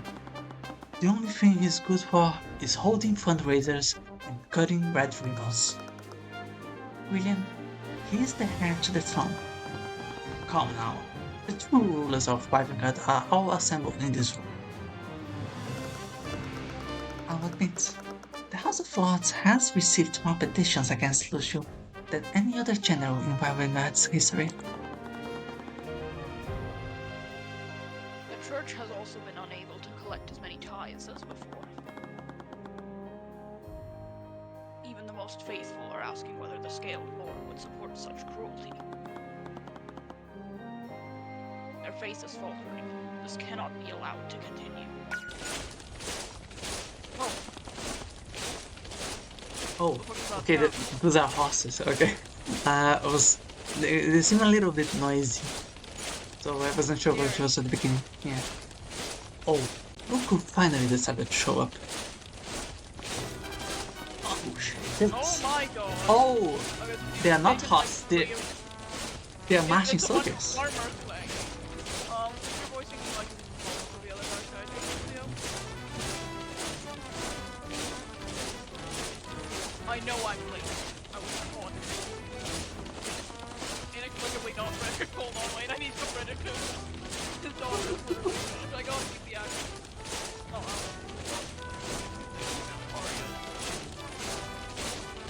I find this gathering.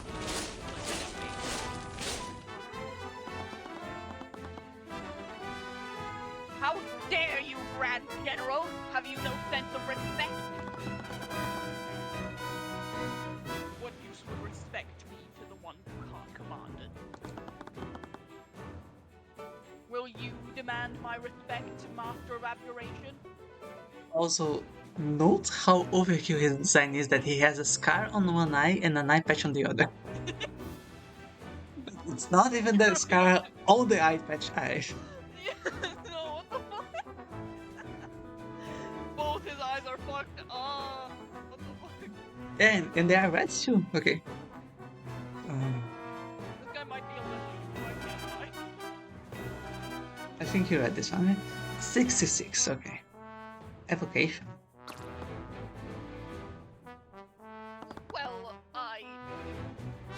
Leave him alone, Lucio. We were just discussing your recent catastrophe in the countryside. From what I've heard, the death toll has been astronomical. Did you beat your records? have something to say House Frege would like to move to have the Stillwind stripped of their authority and control of Wyvernguard's military.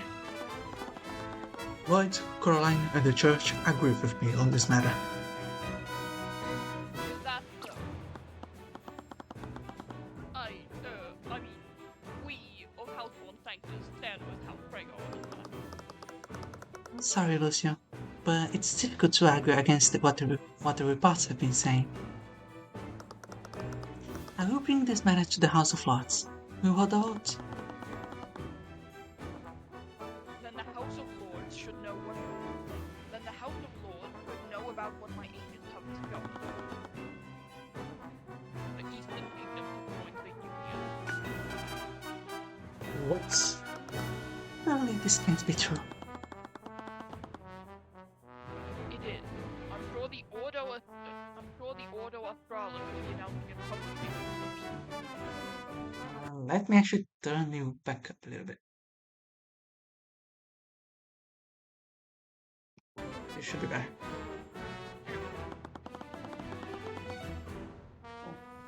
Wyvernguard is now the only nation in the world that hasn't joined their alliance.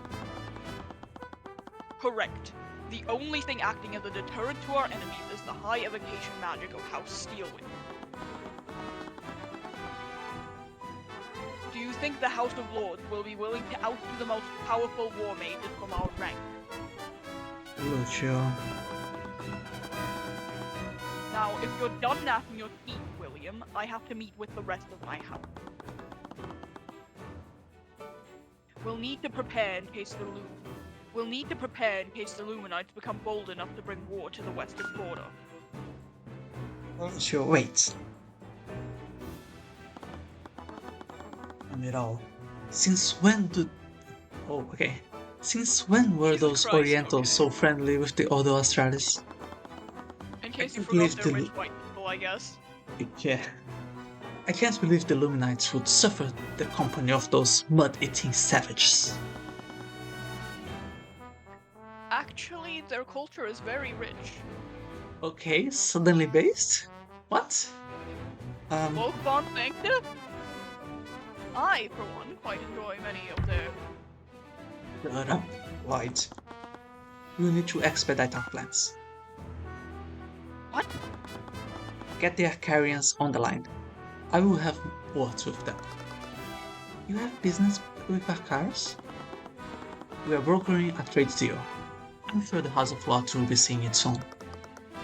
It seems the Cosmos is in our favor then.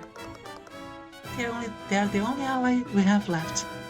You know it's a good sign when the house that leads the justice system has this girl in it. Yep. They Stay safe, Coraline. You too, Light. Oh, I suppose, okay. There is magic in this world. She has the arcane art of divination. Okay. Maybe I guess. Sure, let's give her a break. Sure. Please tell me these stories aren't true. Look, sure. You already know the answer, Your Grace. How could you? I thought you never was involved in matters of the state. People are dying, Lucio. Children are dying under your watch. Do you truly think me capable of such atrocities, Your Grace? If you do, then strike me down now. You have the power to do so. I don't know why you want to do that, Lucio. Then stay out of my way. His ex. I just realized that I was looking at the blade from the other angle. Which, by the way, take better care of it, dude. Bro, Yup. too many of those. Use Mage Blade on ads or something. I hear that Literally. never breaks. Yeah, but also I do find it pretty neat how this organic stuff like, the Yep. staff is growing around whatever this blue thing is. Yeah.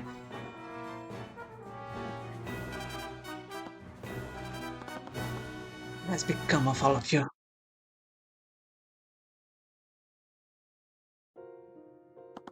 Oh, Garrick. Hi. Okay. Yes, you have visitor. Still in Sprint again. I'm in no mood for another sanctimonious lecture. Oh. I've Garrick my is fucking crazy. yeah. Yeah, That okay. girl! That guy killed your husband and his sister. Harry. Me? Time has not been kind to you. Excuse you. How have you What know the that I fuck is he still talking about? She literally looked like she's like 20. What do you mean time has not been kind to her?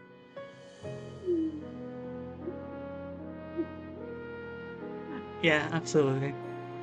Excuse you. How have you know that I still get mistaken for 20 everywhere I go? Suppose some things never change.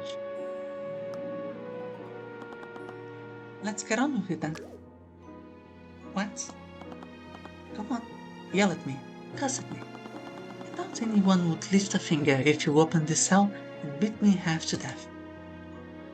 She should. So, do it. I forgive you. That's insane. Yeah. Yeah. I forgive you for killing my husband, Carrick. Why? Why? Literally, why? This guy's not. Why would you forgive him? You lost your mind? Do you think I feel any remorse? Do you think I'm still that weak child? I just don't have the energy for it. I saw what that resentment did to my husband. It festered inside of him like an infection. I'm the only family Celeste has left. Only you knew where she really came from. I don't need to. She's reckless, stubborn, and a little spoiled too. She takes after me in a lot of ways, and she takes a little too much after her father. She's a good person.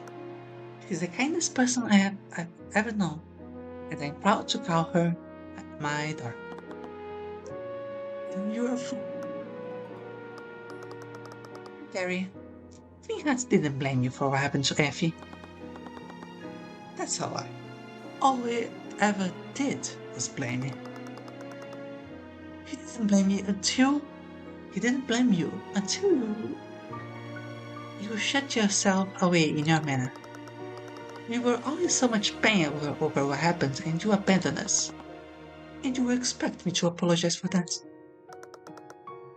Effie always loved that spell. Once, Do you remember how she danced in the lake while you shaped the water around her feet? She thought the spell was the most beautiful thing she'd ever seen. That person died a long time ago. Effie? Or you? You're a witch. Excuse me? That's all you are, Julie. A wilting weed on the road, waiting to be trampled over by this cold, wretched world. You think yourself virtuous for spewing out such empty platitudes? Admit it. You hate me.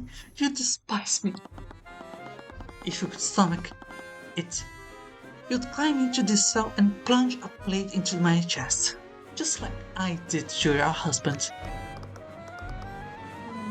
No, right now, I only feel sorry for you. I never thought you were weak. You were the kindest person I know. I miss that man, but you're right. He's gone now. That's kinda unhinged, not gonna lie. But okay. Yep. Good luck with that trial, Carrick. I don't need luck.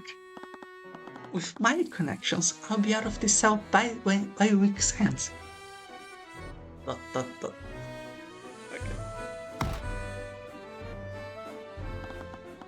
He's I'll so show mad. you. I'll show all of you. Your daughter will be of use to me yet. Yay, we did it! Yippee! Yippee! It's like almost at the halfway point of stream as well. I assuming there will be a point where it will say to save. Yeah, I would hope so. Valeriana, I honestly don't remember who that is. If we've seen that, have we Don't seen think we it? have. Oh, this has reset. Okay. Um. Okay. Let me try just. I'll wait until we see that first. How are we going to get all of this out on time? Oh, Oh, that she's the one! baker from the tutorial! Knew I recognized that name from somewhere. You know, Okay. I was like, I recognize Diana's, but I'm like, from where? Oh, from one of the tutorial screens. I see now. Yeah. The myriad of empty plates laid out around the kitchen filled Valerie with dread. It was almost time for breakfast. Sorry about the noise. And soon the students would be upon them. Oh, What the fuck? oh, maybe we knew Okay, Valentina. Hmm. okay, right. So, why? No, like, I get they're like twins or something. Do you have to style your hair in the literally exactly the same way? Right. Yeah. Was it necessary? For what purpose are you doing this? Wait. Wait. Wait. Do you notice that there are literally some tiny differences, but only on this front part of the hair?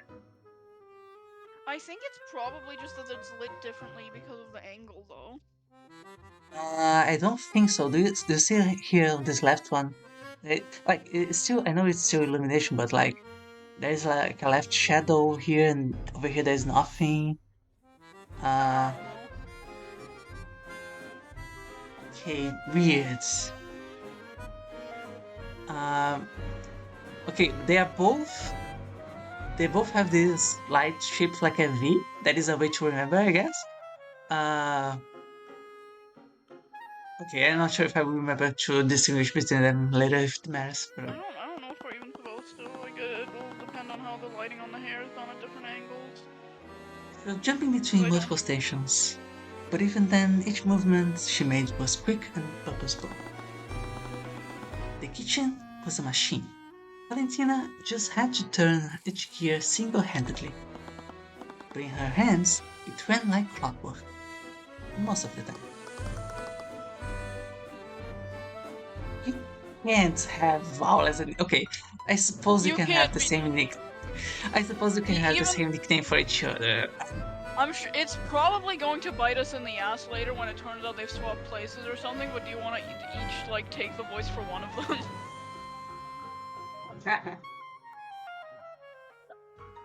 Sure, yeah. Let's do that. Yeah, so you had the first one, I think. Yeah, Val, are you finished plating the smoked salmon? right, sorry. Valerie stared at the excess assortment of foods they had prepared for the noble children. She grimly remembered the years she and her sister spent starving in an orphanage. Ah, exposition. Okay. Are they going to. Are they going to eat all of this? They won't. They'll taste a few of them and throw the rest out. It still has to be perfect when it hits the cafeteria. Okay. Valerie watched as her sister lifted each of the croissant slices, measuring their width against her index finger.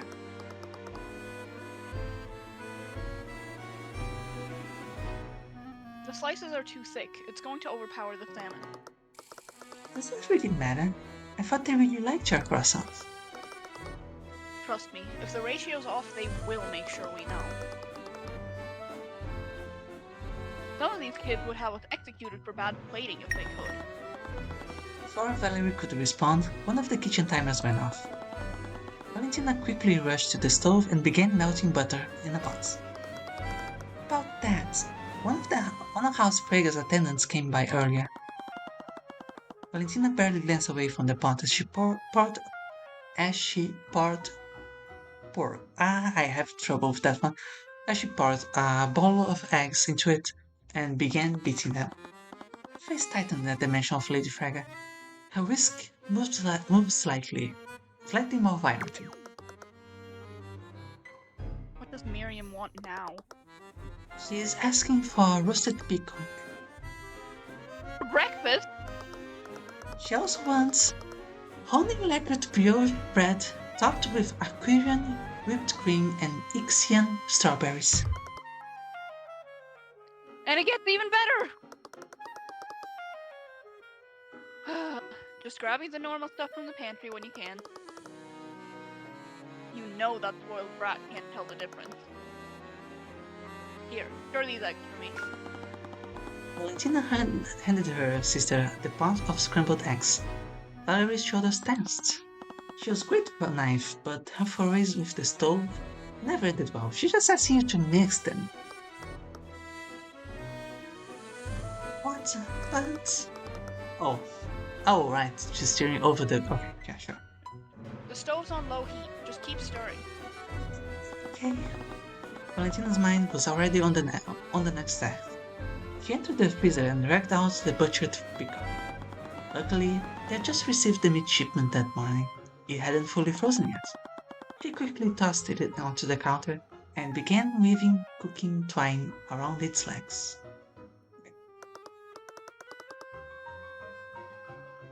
Oh, it's Valentina. Scaled Lord, these kids have no idea how good they have it. Valentina Llanos was the Imperial Academy head chef and patissier, brewer, butcher, and saucier. She- Saucier? Saucier. Let's go with saucier. Head of all food, basically. And drink. The staff that used to fulfill each of those roles were let go one by one, the work of Professor Bellwether, and her disdain for the commoners. At first, the twins had welcomed the chance to cook for the children of nobles. The pay was astounding. But it wasn't long before they discovered why this kitchen had seen such a rapid turnover. Oh, what the fuck? That is a real mafia headshot here. Yep. Uh, Another just like guy who looks like he's in a completely different series than the other two. yeah. Let's see. Hey, you two. How's breakfast going? The Academy's custodian trudged into the night. His posture was heavy and his eyes were half dead.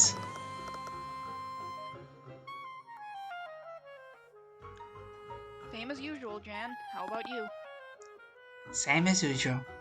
This is also risking heading into judge territory, but okay. The three guys that are just that inexplicably have the same voice. Yeah? Valentina recalls the many times she caught Jean napping into the pantry. Oh, Oh, Jean. Jan. Oh, Yeah, sorry. that is better. Oh, Jean. Yeah. I packed some of last night's risotto on the counter. The Valentina's sprite is suddenly turning into Valerie's really fucking threw me off. Val, the egg! Oh, right. Valentina grimaced as she looked over the pot of eggs. The liquid was no longer emulsified. Still edible, but it wasn't perfect. Something below the Imperial Academy's self-imposed standards. Val, come on! I have to start over now! I only left them for a second. You two look busy. No adjusts. I'm sorry. Valentina pressed her hands together, closed her eyes, and took a deep breath. Okay, you can tell they're different because they're facing different directions. They're doing the same sprite but facing a different way. Okay, okay. So if she's looking to the right, then it's Valentina. Important. It's fine. And you. Oh, it's fascinating that it's actually still not the same sprite. You can. Oh, right, because the. Right, the hair goes a different way, I guess, sure. Yep. And also, like, her body is more turned, whereas Valentina's body was more straight while her head is turned. Mm. Just help me prep the next Just help me prep the next batch while I grab the ingredients for Miriam's food. Oh, cards! Valentina saw her sister tense up. What was it now? Catherine's coming. She doesn't look happy. Are you serious? What is that pretty little... Hello, Miss Bellwether! uh, I did we? I don't think she ever I was think yet, they just mentioned Bellwether a lot, so that's why I'm reminding of it. Yeah, they mentioned Um, her. do you want to take her? Sure. Professor Bellwether. What can I do for you today, Professor? Care to explain what this is? The professor presented. What? Oh, No way, she's God. presenting evidence. God. I have a feeling that they just press Ctrl F on the script and put all the press and present into all caps, but okay. Or maybe they're doing a little bit to be funny, perhaps. Yeah, perhaps. Well, we can give a little generous there. Presented Valentina with the eggs Benedict that she'd personally prepared earlier. It looked perfect.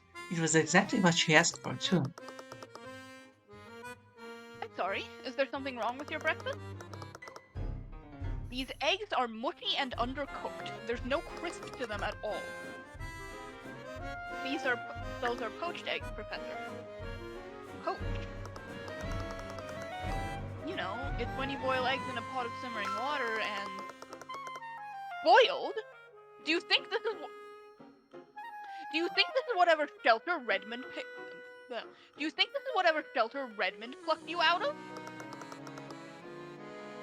I won't swallow another piece of this rustic rind. I expect a meal befitting of the Imperial Academy. Do it right this time. Right away, Professor. Valentina thought of a slap. Valentina thought of Valentina's slapping starting to get that to beat her up, snooty, honestly. that snooty attitude right off her face. It would be easy. She could have done it right at that moment. What Kill did her, she have to Valentina. lose? They were already planning on firing her anyway. Fuck it. But she took a breath. Nothing was worth drawing the ire of Bellwether's friends on the school board. Some professor who doesn't know what Egg Benedict is. These stupid mages wouldn't know good food if it walked up to them and jumped down their throat. Okay. So it was like, I guess, in between the two cases. Okay. It's still Is there going. like, okay, I think you have to just go to the menu and save at this point because like this is the start of the second case and it's like halfway through stream. It was like, Yeah. Let's This is just sure. time to take a break. Yeah, it I is. also I also forgot to fill my water bottle before, and turns out my water bottle had water in it this whole time, so I don't actually need to go fill it. I just didn't notice. That's fine. We do need a break. Yeah. Yep. We will be right back. Let's say I'll be back at 5 minutes. You take your time. Yep. Okay. I'll see you.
And we're back.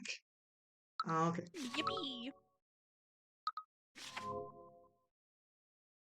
I'm sorry, Celeste, but there's nowhere left to go.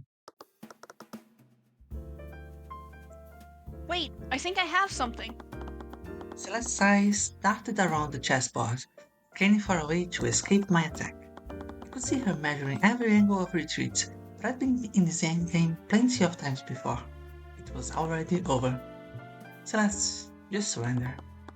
She didn't respond. Eyes continued to search for the exact piece she needed to move. What about that? I immediately moved my knight to respond. Checkmate. Damn it. Can I get a do-over? Professionals don't get do-overs. Would you two keep it down? We are in a library. My mentor's eyes were fixed on the chessboard between Celeste and me. Soon, they went straight to me. Oh yeah, this is the case that we are theorizing that she either dies or becomes evil and or goes to a foreign country or something. Yeah. Yep. We, Surely we were she's gonna just stop being around after this. yeah, we were just taking a very short break from the looks of it. Yeah. Oh, so it's going to be like that? I suppose it's going to be like that. The Imperial Library was supposedly one of the largest in Warvengat. I've never seen so many books. I honestly felt quite at home here. There was no noise, and everyone kept to themselves. Ah, wait. Hmm. Hmm. Oh, I was thinking with the Eye of Horror stuff. I suppose even if people are thinking more to themselves in a library, it still would probably be relatively more quiet than the outside. Aside from a few dirty looks from nearly everyone here, I was free to do my research in peace. Something strange had happened during Celeste's trial last week. A week has passed, okay? That final moment with Pierce had awakened something new in me. I used the Eye of Horus in a way I'd never had before. I wasn't a mage. Mr. Moore and I had confirmed as much when I failed to attune to a blank spell compendium. Ah. Which meant I couldn't learn arcane magic, but my ability must have been closely related to it. So I was thinking that it must kinda suck as a mage if you have to consider that, like, just the fact that you know a dangerous spell could make you the prime suspect in a number investigation. Like- Yeah, but most mages are nobles, so they're not usually suspected. Yeah, true, yeah. Which meant I couldn't learn arcane magic, but my ability must have been closely related to it. The Imperial Academy was a school for the most talented mages in Wyverngat.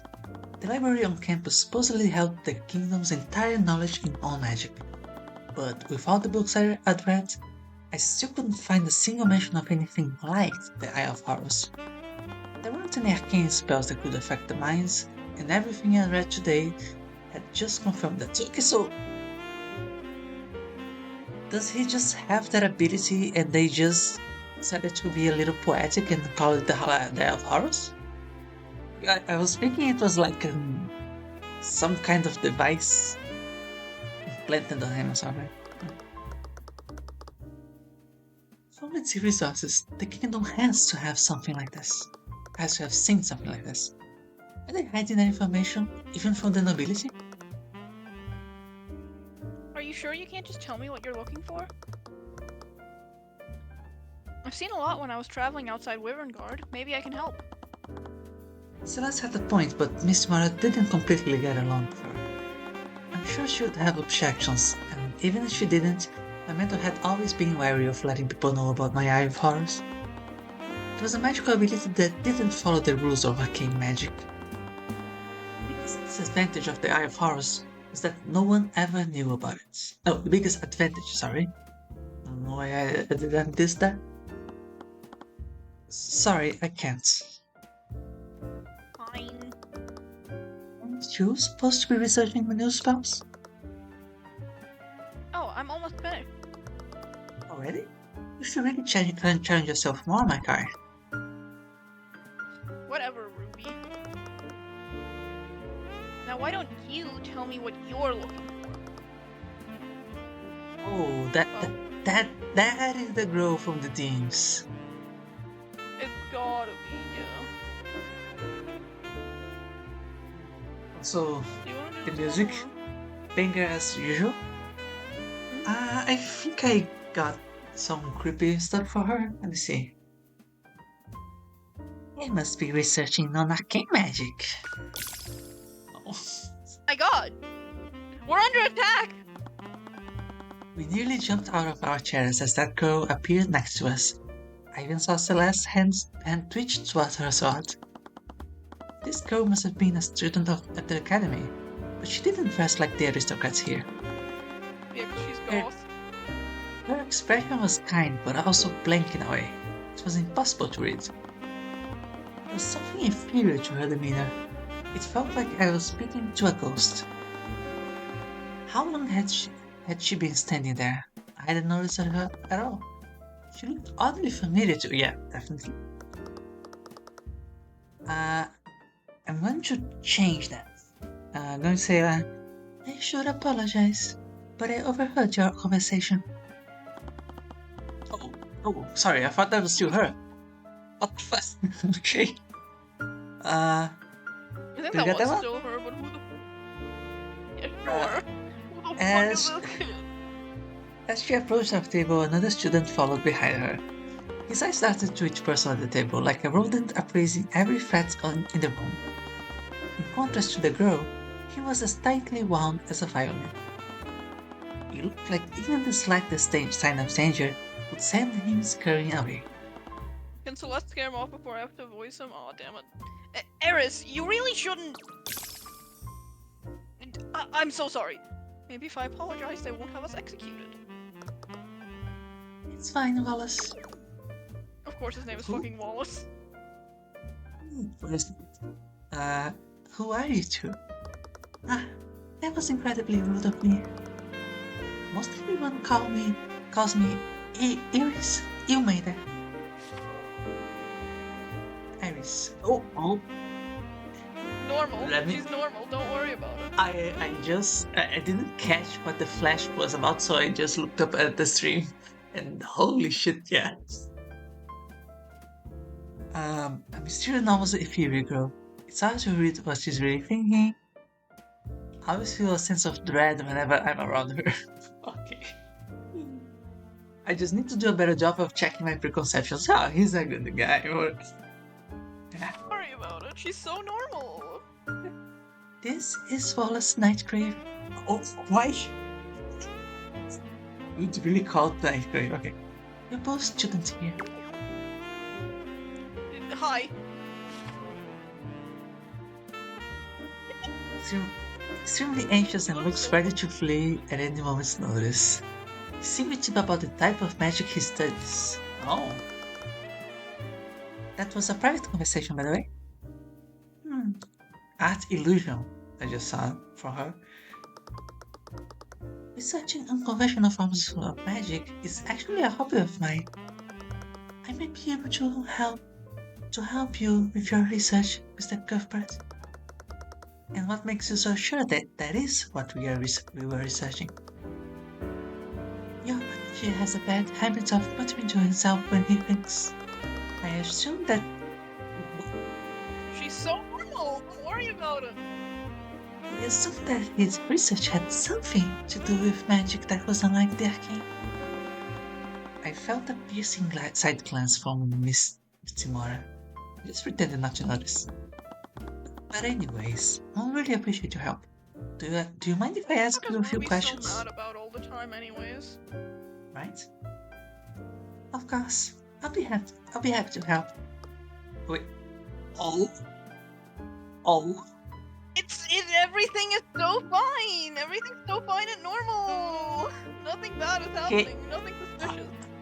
Arcane art illusion, you say? So, is I he just want mind making... control. No, but is he making Tyrion hear that from her? No. Maybe. He did say no, I think, right? So, nope. Fine. I suppose it wouldn't hurt. Just be more careful, Tyrion. Hmm. Or is the guy doing that? No, that it's too much. Right. Okay. Are you students at the Imperial Academy? I'm currently taking classes here for the illusion program. Illusions? That's the kind of magic that lets you turn invisible, right? Technically, yes. A few mages haven't reached that level. I'm a bit sad to admit that I'm not able to cast that arcane spell. That's still pretty cool. What about you, Wallace? I, Yeah. Wallace has a unique field of study. Please don't ask him about it. oh, okay. Rumors about you two have been floating around. Really? Many recognize you from the news articles about Miss McCart's trial. Really? Students were surprised to see you two on the academy grounds this morning. That makes sense. In some ways, this school was a cornerstone of the nobility's power.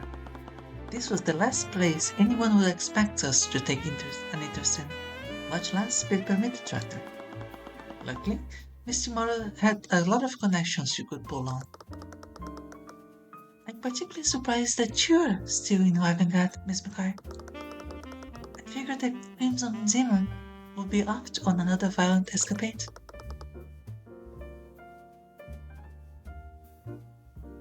Oh god. The papers found out about that? Crimson Demon? Don't ask. Anyways, I'm working as Tyrion's personal mercenary now. Oh, so sorry, I've been... Personal mercenary?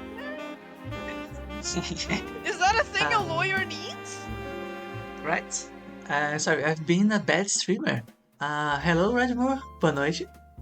And hello, Frollo Vayuri. Welcome in, welcome in.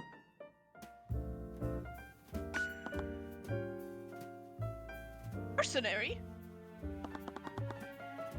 I prefer the term bodyguard. To Lawyer needs successfully... one of those. Well, yeah, I suppose. I guess Successfully... he did accuse a murder. Yeah. Successfully inducted Peace in her trial, but that invited a lot of unwanted attention. It wasn't long before I found armed thugs suspiciously looming around my house. During chat, well, how are you guys? I'm doing pretty fine. This is quite a fun game, like to just go through, but it also has a lot of fun little quirks that is incredible to just point out. You'll see next time that there is a trial, the witness stand is just a sight to behold, I'll tell you. The witness stand is fucking awesome. Anyway, it wasn't long before I found out yeah, I read it. After what happened to Flynn Hat, Celeste wanted to stay closer to her mother. Still, even kept the teleportation circle from the investigation active for her. Aw, that's nice. Wow. Miss Timora saw an opportunity to hire her as my bodyguard. I did get along really well with her after all. Now, if after this point, Tyrion still talks about Arya in a bad light, that is it's forgetting a lot of stuff. He might be stupid if that happens. Yeah. Is it? Alright, but you can just say that in every stream. A little bit of a joke from the stream that I know her from. Okay, it was nice to have someone to talk to while I was getting acquainted with being an attorney. It was also nice to have someone who does an armed thug with one arm. Nice. He's so powerful. Conventional magic. One might wonder why you're researching such a thing. I want to know that too. I'm sorry, but I can't really say. There are many spells in this world, and new ones are always being developed. What makes you so certain that this magic isn't arcane? The magic I'm looking into doesn't follow the conventions of arcane magic. How? How so?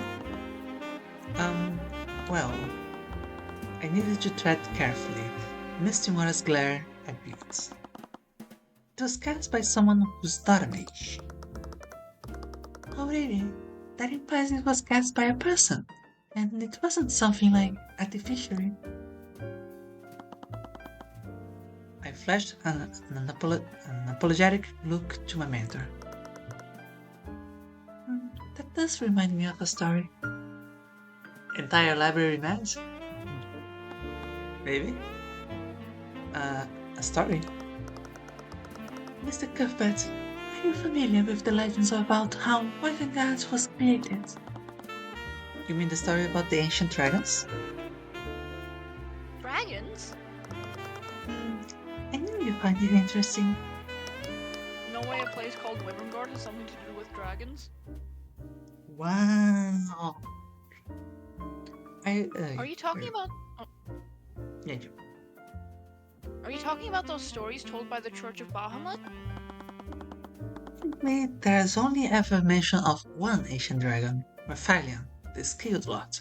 Oh, Oh, that's what the Scaled Lord is. It's a dragon, that makes sense. I also do recognize the name Raphalion, but I think that is from Monster Hunter, and it is a dragon.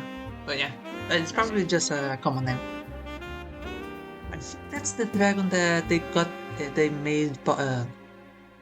brought over to Smash Bros. Anyway.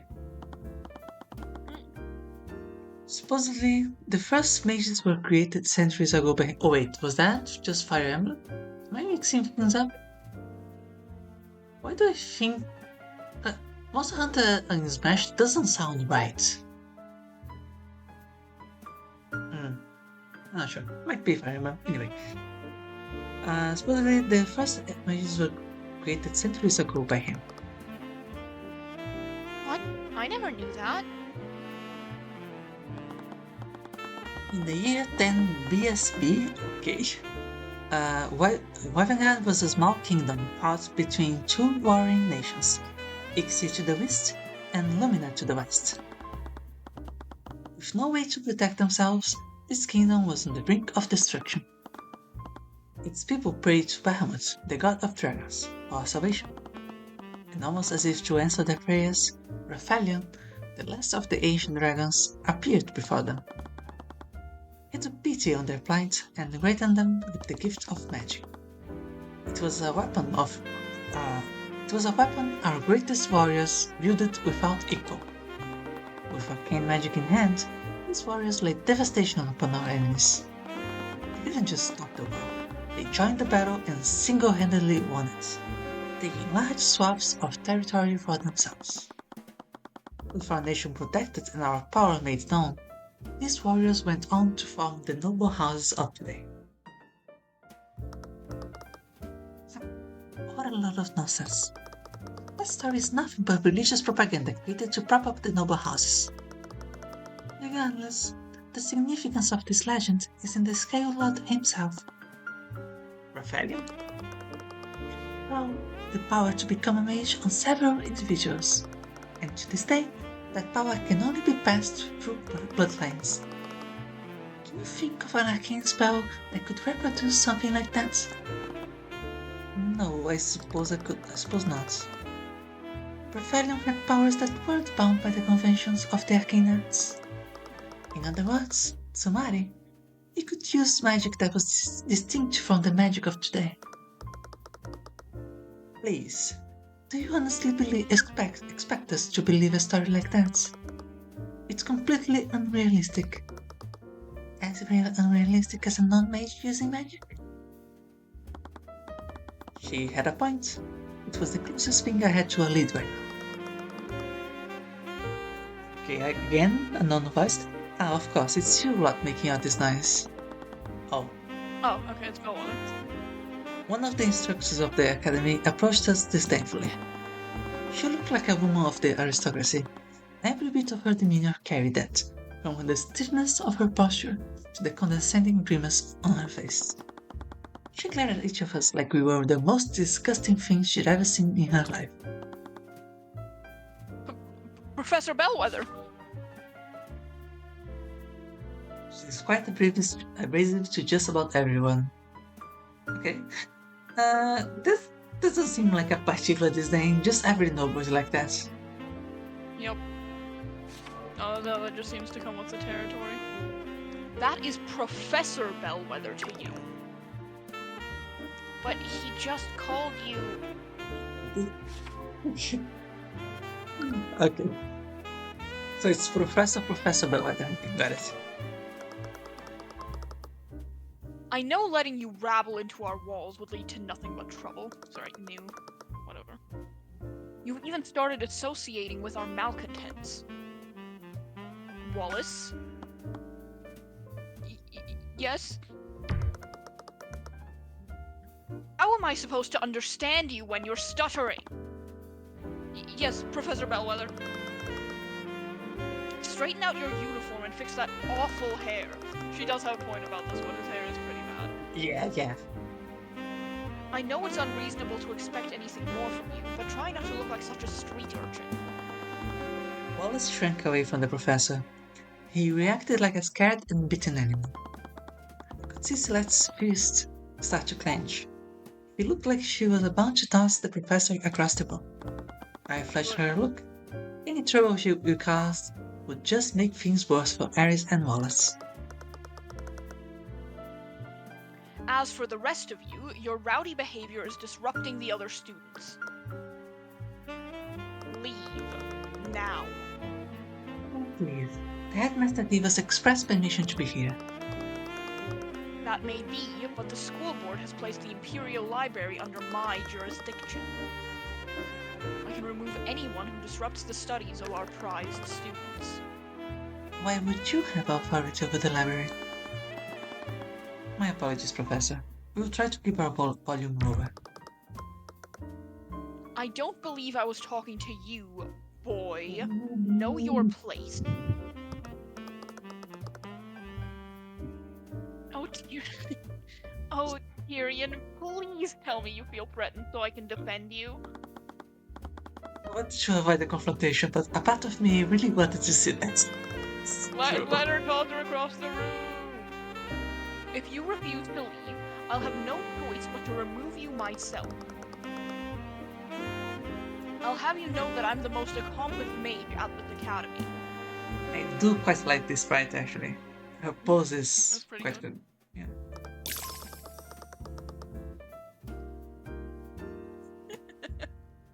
Trust me, you'll find spellcasting difficult while someone's hitting you in the face. Come at me, bitch. I'll wear you like a sweater. Okay, that is something that we will not see in this attorney. Positive. Okay. They would not say bitch in Ace Attorney. I definitely caught hints of flint hats in her thoughts every so often.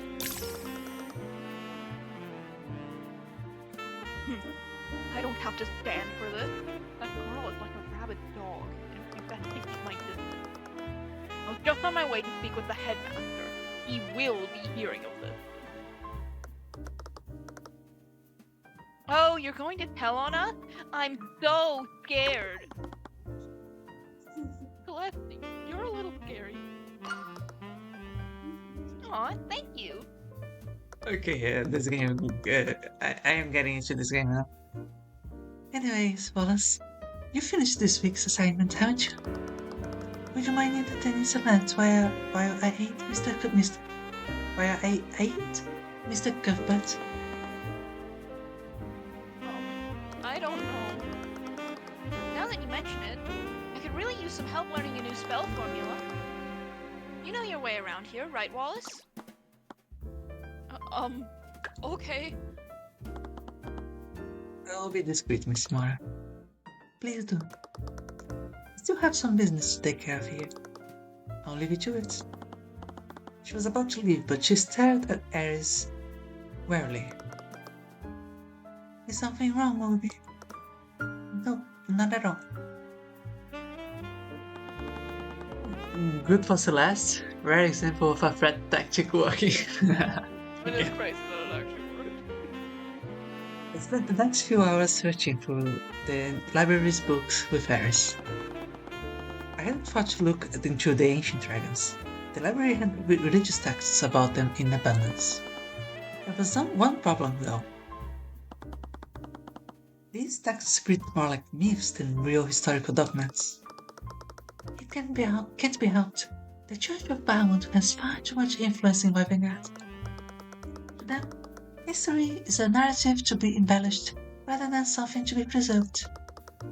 The bones of dragons are displayed in Wavengard's museums. Without those, most would have no evidence that they even existed.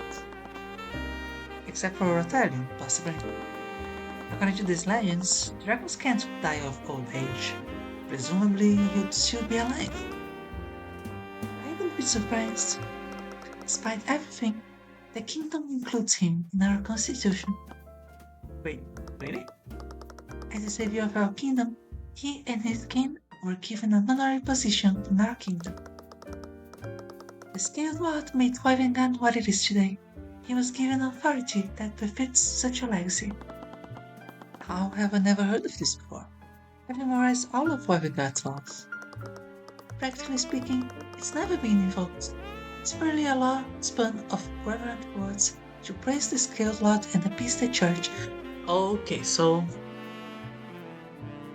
at some point we are going to talk about direct descendants of the dragon, and then we will invoke the technicalities that, oh, because of this they have the authority over this and that.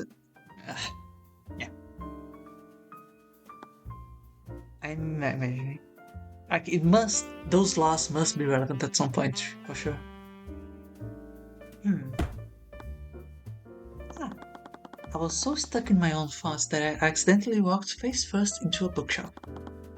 The shelf slowly began to tip, and I had to catch it before it knocked over the other shelves like a set of dominoes.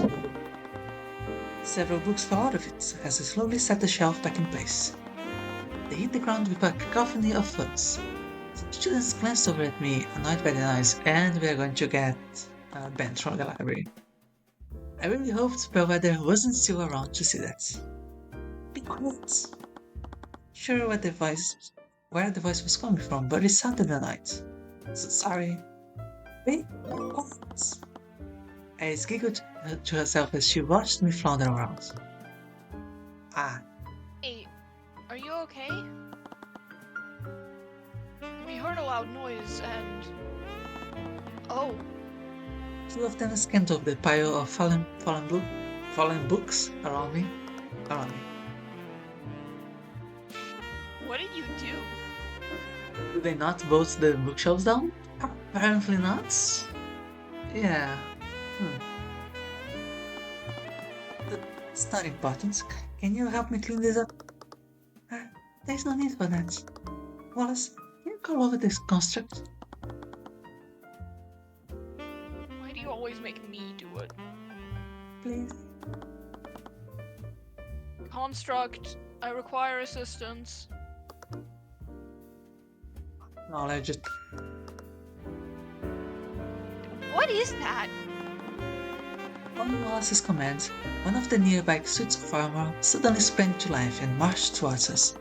The voice coming from it sounded like a woman's, but it lacked any emotion. Okay, so exactly the voice that I'm doing for the girl. Yep. I could have sworn that I heard its voice before. Oh, I thought those things were just decorative. This is an arcane construct. It's a suit of body brought to life using artificery. They are designed to carry out various tasks on campus. Oh, the ones in the Imperial Academy speak using the voice of Catherine Bellwether. Okay. Oh, okay, I guess I voiced the construct.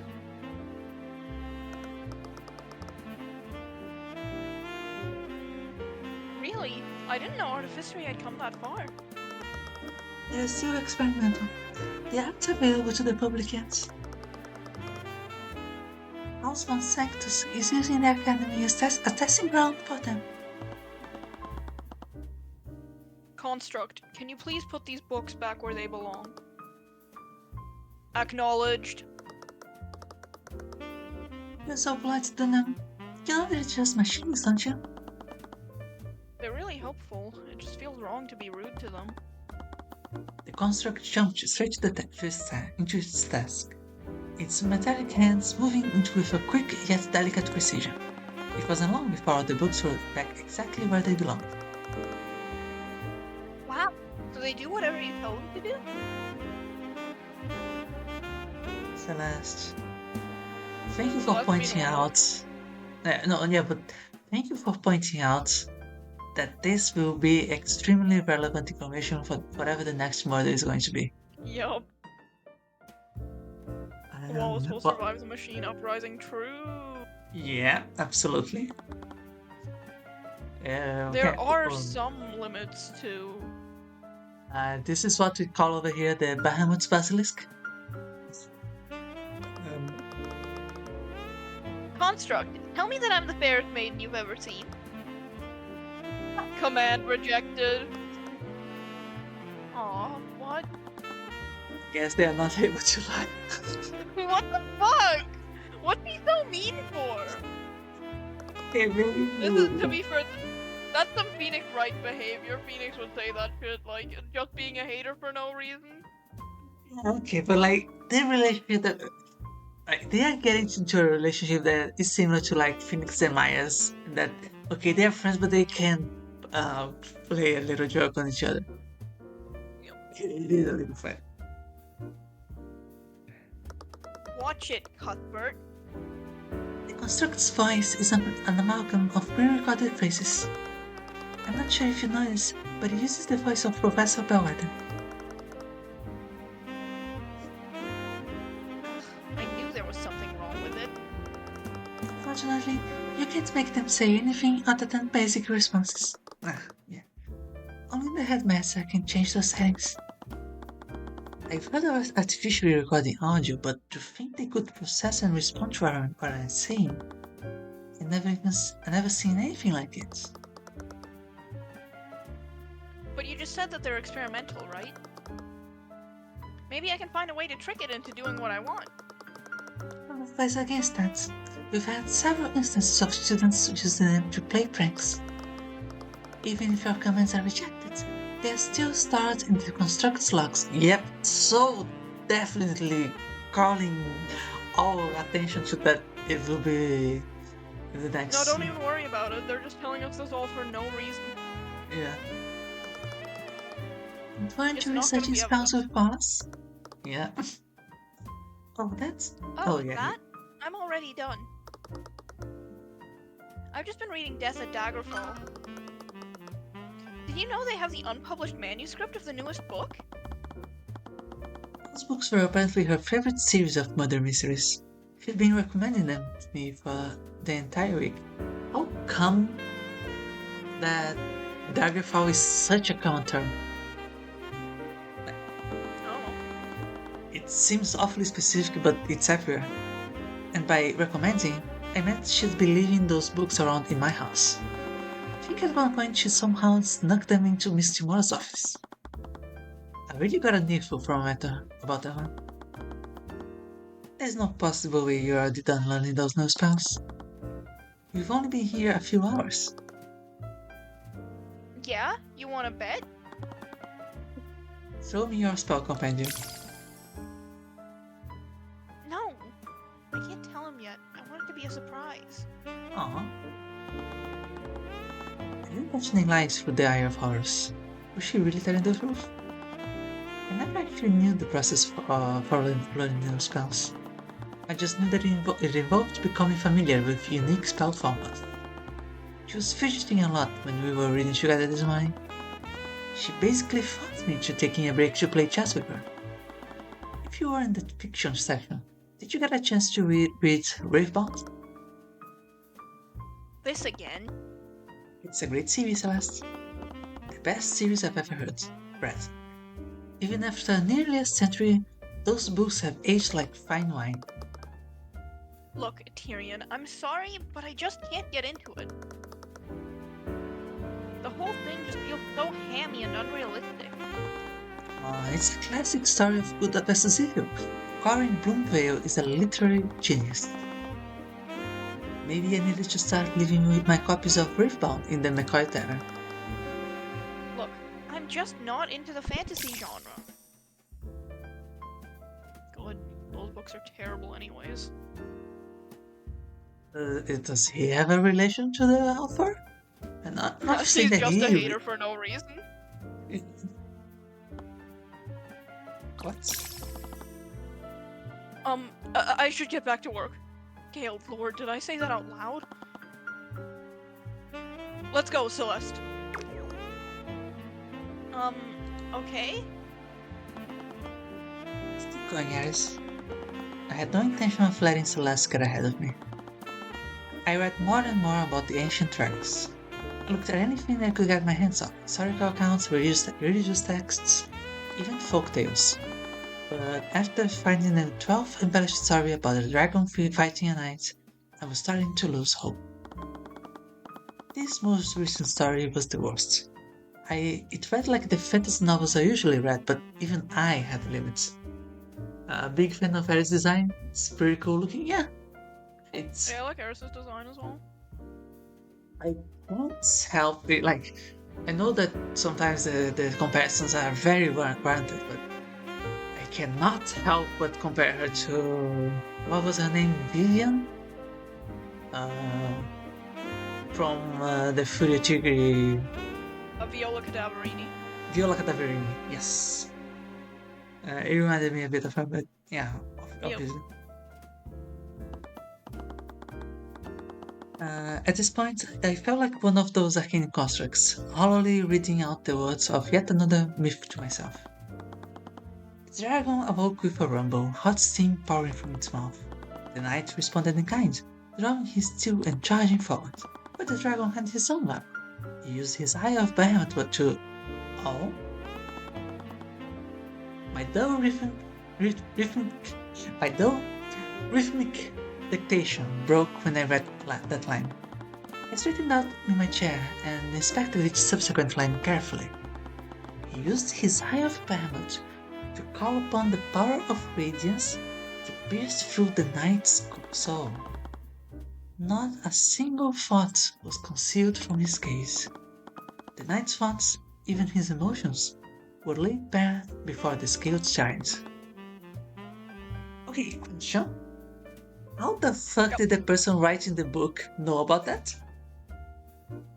Oh, you know, they just knew. The Don't worry description about it. sounded eerily familiar. I named my ability the Eye of Horrors when I was a child. At the time, I was just copying one of my childhood friends. But was I actually using this Eye of It's Behemoth? not even called the Eye of Horus, but totally. Yeah. Honestly, Eye of Horrors fits better. Wow, okay. I really like what they do with Eris's hair, by the way, where the back hair is like the white. Like, it looks really neat.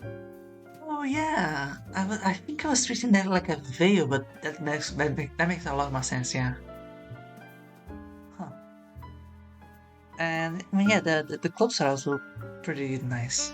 Yeah, I would wear that. Yeah, but of Bahamut. I jumped out of my seat again. How did she always sneak up on me like that? Do you know about this Eye of Bahamut? This is the first time I've seen it mentioned. Legends say that the Eye of Bahamut holds the power to mimic the radiance of the celestial gods. The celestial gods? Are they anything like the Scale Lords? Not quite, and I doubt you'd find anything about them here. The Eye of Bahamut mimics the radiance of the gods. Does that mean the dragon in the story is mimicking magic related to these celestials? Unfortunately, knowledge of them is quite scarce out in Wyvern. Even mentioning the celestials could very well tie a noose around your neck. It's forbidden to possess any texts that even whisper their names. Ugh. The kingdom must have been suppressing knowledge of religions other than the Scaled Lord. No wonder I couldn't find any information here. Was this whole morning a colossal waste of time? No, this was still it. If I couldn't read about the celestial gods here, I'll just have to look somewhere else. Miss Timora had a lot of connections. I'm not sure she should condone the risk of buying illegal books though.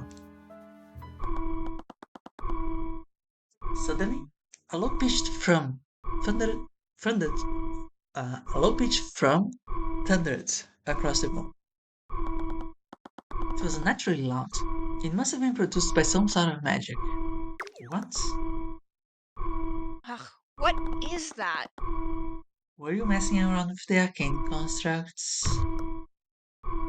What? No! I mean, only a little. I didn't expect that to trip anything. It finally stopped. E- Eris, wasn't that the lockdown? Yes, I believe so.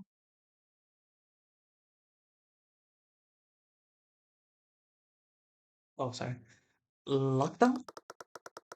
The Academy is outfitted with a large artificial system in a state of emergency to erect magical barriers throughout the building. State of emergency? Should we be worried? Don't worry, the lockdown is designed to keep everyone sequestered. Uh, okay. This could We're be one safe of those from. locked mysteries. Oh, baby. Yeah, you know what? After this, we are certainly going to find someone that, yeah. We're safe from most threats as long as these barriers stay up. But Miss Timora, wasn't she still on campus? I'm terribly sorry. A disembodied voice cut through the anxious murmurs of the students in the library. Students and faculty, please remain calm. There's been an attack in one of the lecture halls. What? Please stay where you are and wait for the city watch to arrive. We have to get out of here. What? Tyrion, no! That's the last thing we should do. I went towards the library entrance. My body crashed at the door. It didn't budge at all. I He might be desperately, stupid. yeah, I desperately pushed and pulled at the handle, trying to wrench the door open. Tyrion, stop that. But Miss Chamora, I know that you're worried about her, but it's not safe out there. maybe they'll get stuck in the academy. Maybe.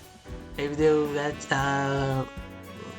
roped into a murder gang with some other like 14 students so that they complete 16 but they will be 15 at the start. Yeah, something like that.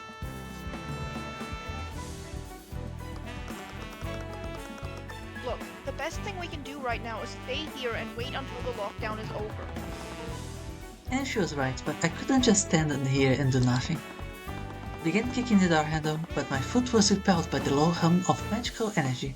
It didn't move at all.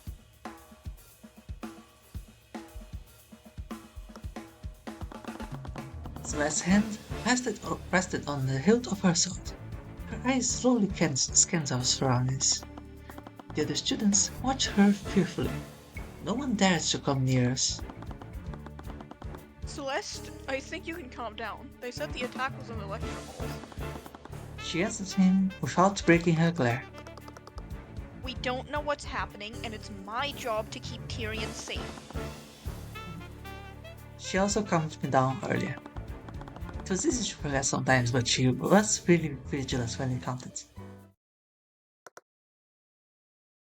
What? Students and faculty, thank you for your patience. The Knights have secured the building.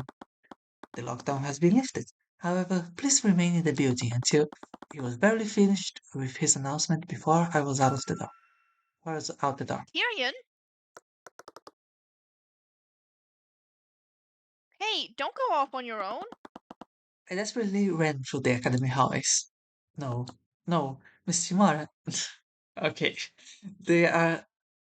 I would be impressed by the game if Timora is alive.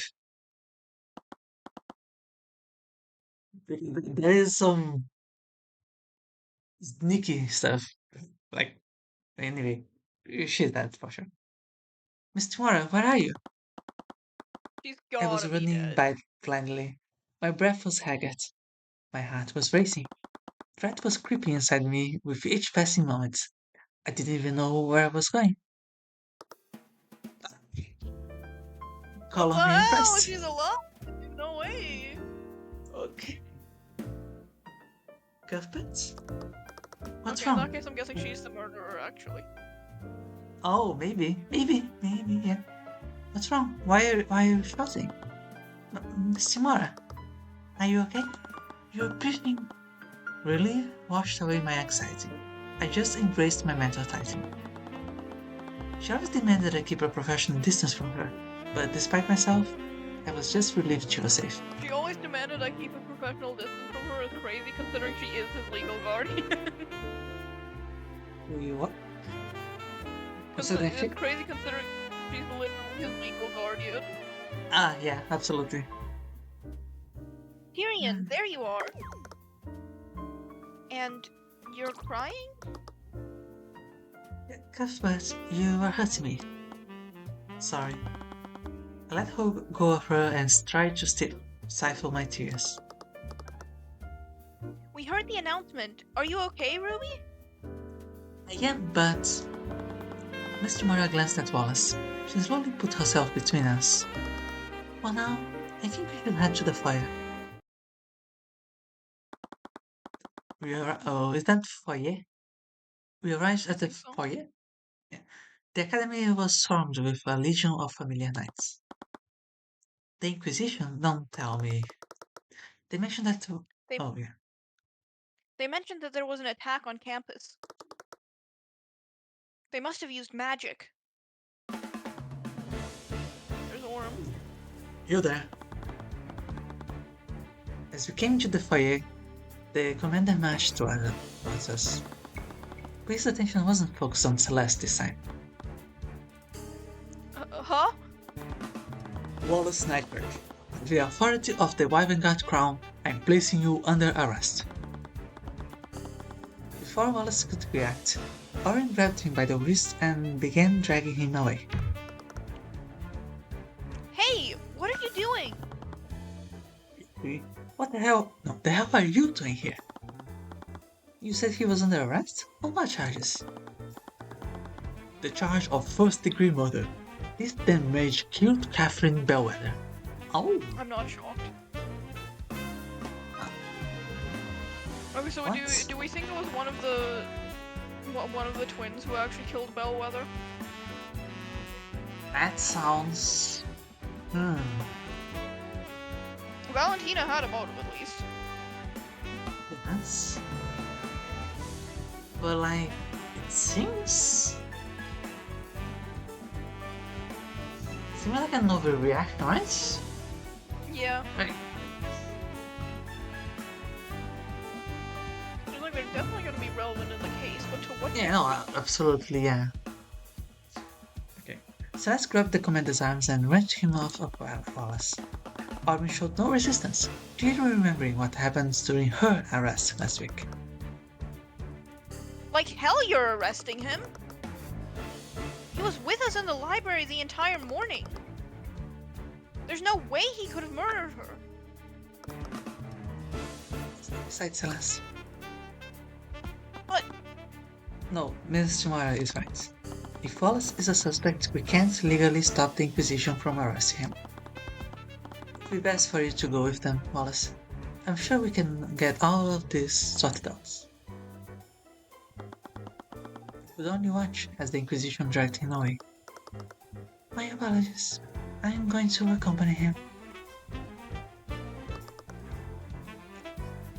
I can't believe this.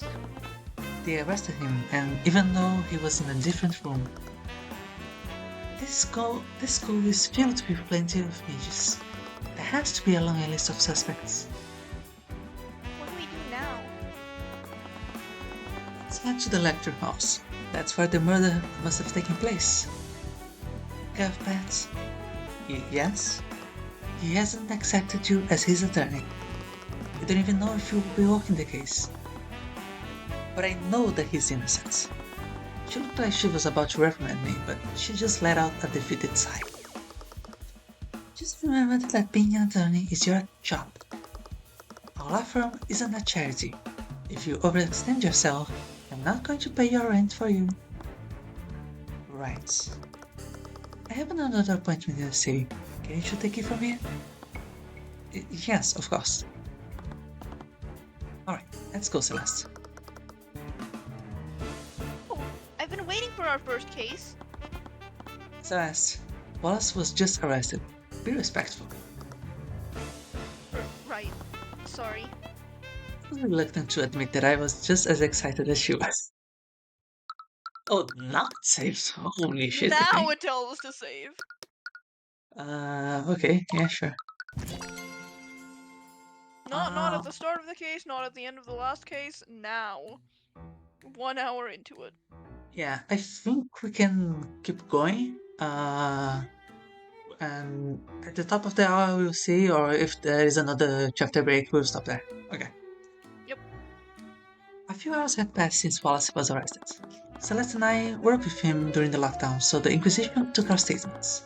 But the more they questioned me, the more I could tell that they were looking for gaps in my testimony. We would need to do more if we wanted to establish an alibi for Wallace.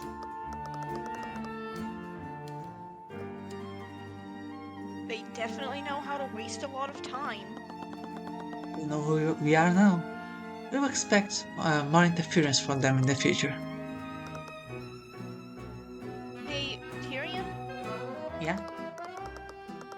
Are you okay? I'm sorry for stopping you before. I know you were just worried about Ruby. No, you're completely right. I was just being emotional. You really care about her, don't you? You've done a lot for me. If it weren't for her, I would have grown up in the streets. Oh, really? It's just... What is it? Don't you think the way she treats you is a bit cold sometimes? It's only for my benefit. I need to be the best attorney I can be if I want to work with my clients. Still, she's your guardian, isn't she? She could be nicer to you. I've never been good at expressing emotions. I think something may have happened in the past, but I've never tried to cry. But I know for a fact that she cares for me. I've seen it many times. Yeah, I guess my dad was the same in a way. I guess people show love in different ways. I know you didn't get the best first impression of her, but I hope you can get along with her. I'll try, but only because I really like this job. Mm. Yeah, you're the best client I've ever had, Tyrion. That's good to hear. She was probably just saying that. I'm sure she told every one of her clients the same thing. Anyways, we should get to work. Right. Ruby said that a bunch of knights were heading toward Lecture Hall 2B. That sounds like a good 2B. place to start. Oh my god, 2B. Okay, that was just, yeah. Lecture Hall. Hallway? It's from, Yeah, I across it, suppose, probably. I suppose we can go to the hallway first, then the classroom, but I'm expecting that, yeah, nothing here, okay. Okay, it's just sometimes if you go to different locations it has different movement options in Ace Attorney, but I guess not the case in this game. Yeah. I think they changed that later at some point, and then just made everything available. But yeah, I see what you mean. Hey, stop right there. As we tried to enter the classroom, one of the Inquisition Knights stepped between us and the door. He tried to make himself look bigger. Could see him falter when he recognized Celeste. I'm a defense attorney. We have a right to investigate the crime scene. Yeah? From what I've heard, the kid doesn't have an attorney yet. Right, I still need to talk to Wallace about that. I thought that Wallace had another attorney in mind, but I would have less jurisdiction until he made it official. It's quite alright. Let them in. Yay, steal one. The lady still wins. What have I told you about calling me that? While you work under me, you will address me as Prosecutor Steelwind. I will have to adjust call volume a little bit. Do I get louder when talking as Arya or what? Uh, just suddenly I think it got louder for some reason, but that's fine. Discord has some stuff about volume management that gets in the way of it a little bit sometimes. Anyway, yes, prosecutor student. Ugh, what's that smell? As we entered the classroom, a sour and rancid odor blew over us. My eyes began to tear up, and no, I had to take a handkerchief from my pockets to cover my nose. Gee, you think it might be because someone died? Don't worry, you eventually get used to it. What are we even doing here, student? She's a prosecutor. I'm here to coordinate the investigation. I looked around the room. There wasn't a single Inquisition knight to be found. It was only her. Was she investigating the crime scene by herself? Due to the circumstances, I've decided to handle this case personally. Since we've got you here, could we ask you some questions about what happened? Can I assume that you're planning to defend this case? That would make you my opponent. What do I have to gain from helping you? Right. However, I would be willing to answer your questions. But only if you answer some of mine as well. Oh, okay. Did she want to ask us about Wallace's alibi? Ms. McCoy, it's my understanding that you were adopted. Okay. Nothing to do with the case. Would you happen to know who your biological parents are? Celeste tensed and shifted uncomfortably. That's kind of personal, isn't it? You agreed to answer my question. I didn't think you meant. It's fine, Tyrion. It's for Wallace. A breath. This had always been a sore subject for her. I don't know who my birth parents are. I've never tried looking for them. I see. If I recall correctly, your spell compendium only contained one spell. How did you learn Mage Blade in the first place? I bought a scroll from a merchant a few years ago. It had Mage Blade spell formula on it. But surely someone taught you how to cast it. No, I'm self-taught. Tywin's eyes narrowed. She was being unusually interrogative about this. You can't teach yourself magic, Miss McCoy. That's not possible. Well, I did. Are you sure you're not mistaken? Hey, I've got a system, okay? I even learned a few new spells today. I'm sorry. Spells? As in plural?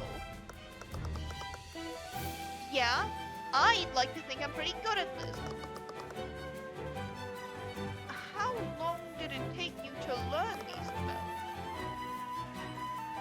A few hours, I think. Get some sleep. Have a good rest of your day, guys. Thank you very much, Redmore, for stopping by, and have a good night.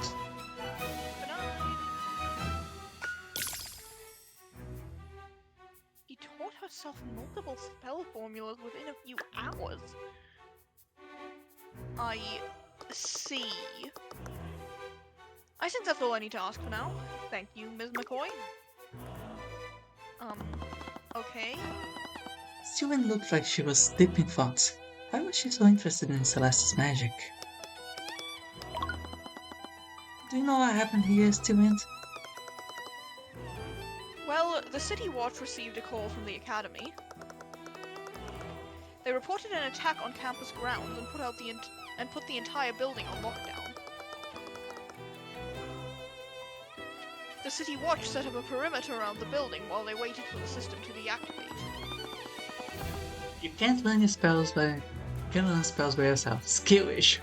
It sure sounds like that. They had to wait? Why didn't the Academy just deactivate the system manually? I'm not sure about the specifics, but supposedly the lockdown can't be shut. I'm not sure about the specifics, but supposedly the lockdown can't be shut down once it's triggered.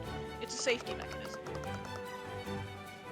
You'll have to ask one of the Academy's admins if you want to know more. From what I've heard, you two were also present during the lockdown. Did either of you see anything suspicious? No, but we actually met the professor that morning. She was obviously still alive then. I see. That does match with the accounts from our other witnesses. She must have gone to her meeting with the headmaster afterwards. She had a meeting with the headmaster? How long did this go on for? From 12 p.m. to 1 p.m., about an hour before her death. If the headmaster had met with Bellwether, he might have known where she went after the meeting. Would you have a map? No, would you happen to have a map of the academy? I do. I'll transfer it to you. I do. I'll transfer it to your runestone. Eh? Oh.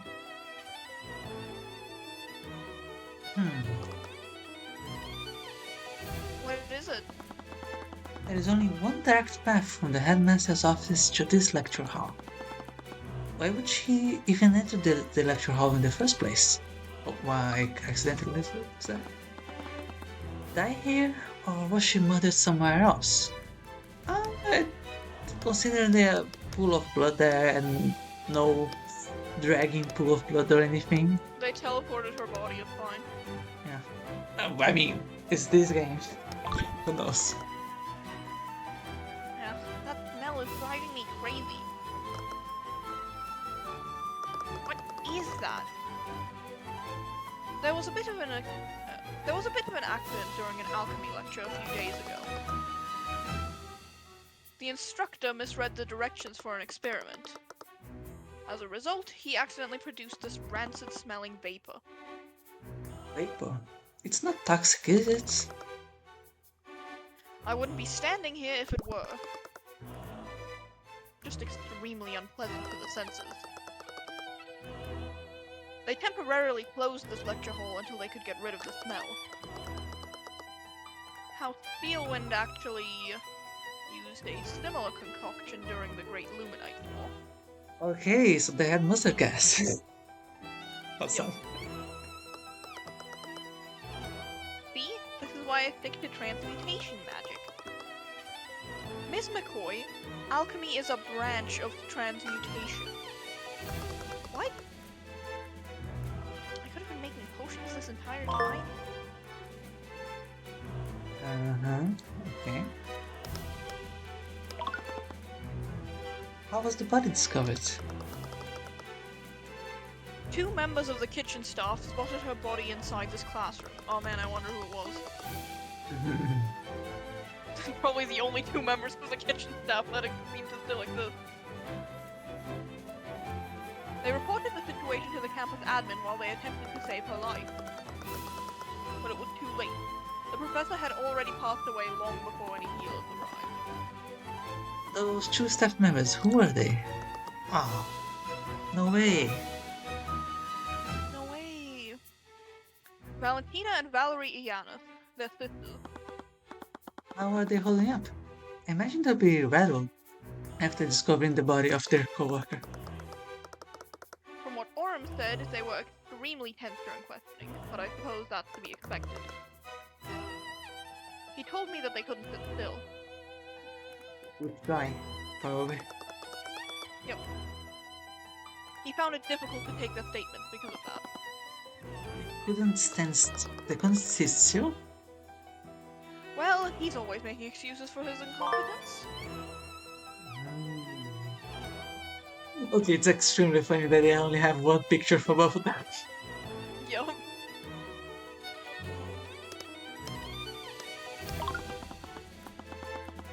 We already told the Inquisition this, but Wallace was with us the entire time.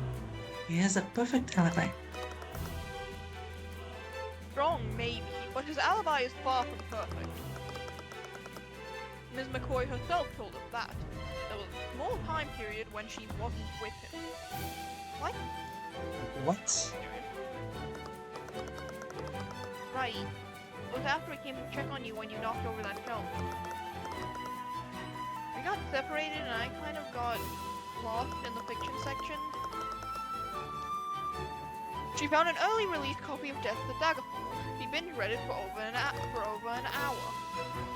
Rat me out to him? He's my boss! It's a well-written book. No one would fault you for that. I mean, I might fault her for that. Not if you read the books, you wouldn't, Tyrion. Wait, you read them too? Yes, but... What did you think My about the God. ending of The Uncrowned? Celeste. I found the cliffhanger to be needlessly unsatisfying. They're stringing the readers along to sell more copies of the sequel. Oh, come on! Anticipation just makes each new book that much more fulfilling. Celeste. I eat brunch with the author occasionally. The fame has clearly gotten to her head. Clearly just dragging her feet to raise profits. You eat brunch with Alferis Dustweaver? I cleared my throat. Everyone? Yes, we are all supposed to be working right now. You're such a killjoy sometimes. No, he's right. I don't know what got into me. Tyrion hates friendship, actually. Well, after this case is over, I'm tagging along for brunch with you. This was cute. What? Hey, you tried to convict me for murdering my dad. You owe me, Steelwind. Insane. Yeah, that seems about even. Don't even worry about it. I suppose you have a point. Also, wait, is that the portrait of someone with a cane and holding a violin under his... It Arm? does look that way. Okay. Weird way to carry a violin, I suppose, but you do you. In all the conversation, I guess it's time to examine. Oh, wait. Oh shit, we gotta present the badge. Ah, not that is from... Oh, sorry. I don't know really. Oh, an attorney's runestone. I have one of these myself. Yeah, that's so aren't they? And also taking pictures functions save so much time doing these investigations.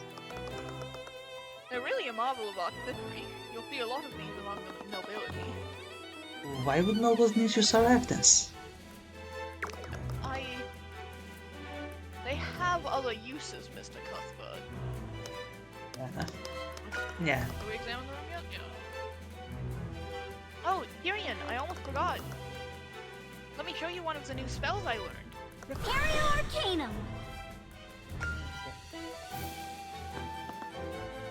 What was that?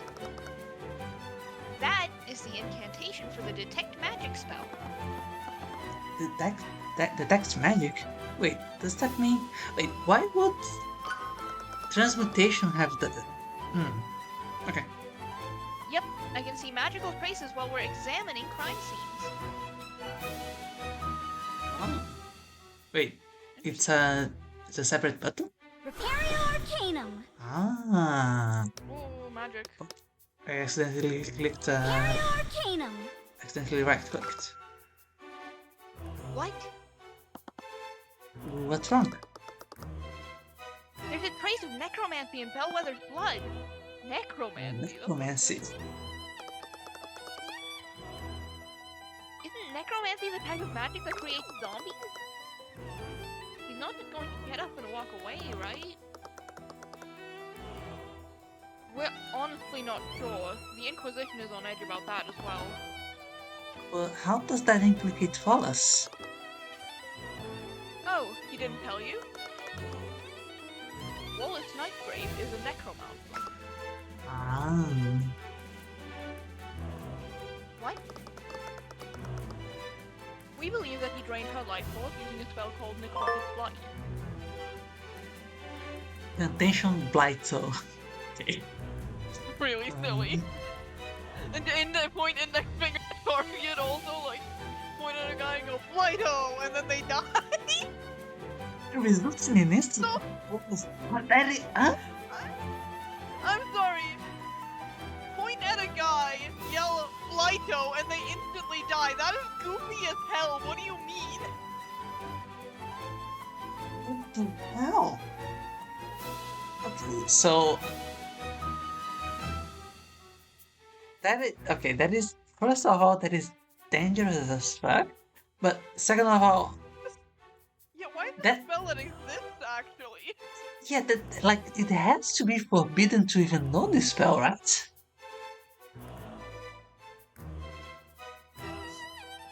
Okay, so Use let me it read. after this? Yeah, I don't know. Why does Wallace know this devious spell? Yeah, I'm assuming that they checked that he actually knows it, but Or they were just like, he's a necromancer, he could know the instant death spell. mm, Spells like that tend to interfere with the divination spell we use to identify the cause of death. However, there were no visible wounds, only a necromancy spell could have killed her. do you have a copy of the autopsy report? But it's incomplete because of the aforementioned reasons. Are we gonna get an updated autopsy report? With the actual reasons? Yeah. Necromancy and illusion magic. Oh. I think Bellwether had illusion magic, so that makes sense, but also so does Aerith, so maybe Aerith and Wallace teamed up. Yeah. I mean, no, Wallace is innocent, of course. I can't think of a single practical use for this unless it's going to be a soldier. Yeah. And Yeah, no, I've- like, why the fuck is this a spell someone would know? Why is this a spell you even can know? yeah, no. This whole ordeal has put everyone on edge. This is the first case of this is the first case of necrotic homicide we've had in nearly a century. Really? Necromancers are all just really niceies and polite, and they don't kill people.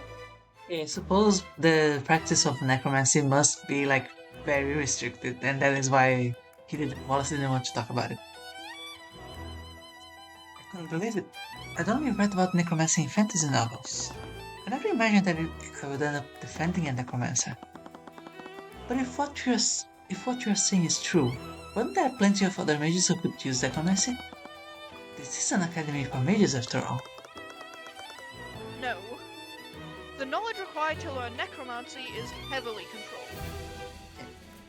Fair enough. Yep, that makes sense. And reasonable. The evil spell that kills people. A perfectly normal spell to know. I don't know what the problem is. It's very normal. Mr. Nightgrave already violated several laws simply by learning these spells. Okay, Yeah, I'm not thank surprised. you. Okay, that But, is... like, why would that be legal to know? I'm baffled as to how he even got access to that knowledge in the first place. Right, necromancy sounded like some dark magic, even by the nobility standard. I'll be terrified to know why anyone would want to learn that type of magic. The fact that he was the only known student who knew these spells makes him our only suspect. But it's still too convenient. Something else is happening. They seldom caught frost from stewing, and they usually only appeared when someone brought up her father. He was usually very composed, and I still didn't see a hint of that uneasiness in her posture. Normally, I could only see her thoughts when the target was stressed or excited. Something about this case must be rattling her. Is that something you're not telling us, student? She's not the type to tell you just because you asked. Yeah, there's no I way. couldn't catch any more thoughts from her. Yeah. Windows? The lecture hall has a window. How very astute and observant of you. Wow. It even has, like, 3 windows, in fact. Yeah, at least. I feel like I'd just stare outside all day if I had to sit in this place. How long do they have to sit here anyway? Lectures here last for an hour at minimum. An power? No wonder all the nobles are such psychopaths. Present company excluded, I hope. Sometimes you need to keep your thoughts to yourself, Celeste. Yeah, you're not that bad, are you? How have you learned so many spells if you're so distractible? I don't know, I just look at the spell formula and do it. I see. I don't know, maybe no one else has ever tried that before, but like, it seems pretty simple to me. Is that not normal? I feel like everyone else is just having a skill issue, I don't know. Yeah? This must be where the students sit during lectures. Ugh, I can't imagine sitting in one place all day. Never attended a school before. Do you seriously think a dump like Cornhaven has standardized education? I learned from books that She glanced at Steven before finishing her thought. I learned from books that I appropriated from some traveling merchants. What about you? I attended a public school when I was younger, but Miss Mora handled most of my education herself. They're both homeschooled.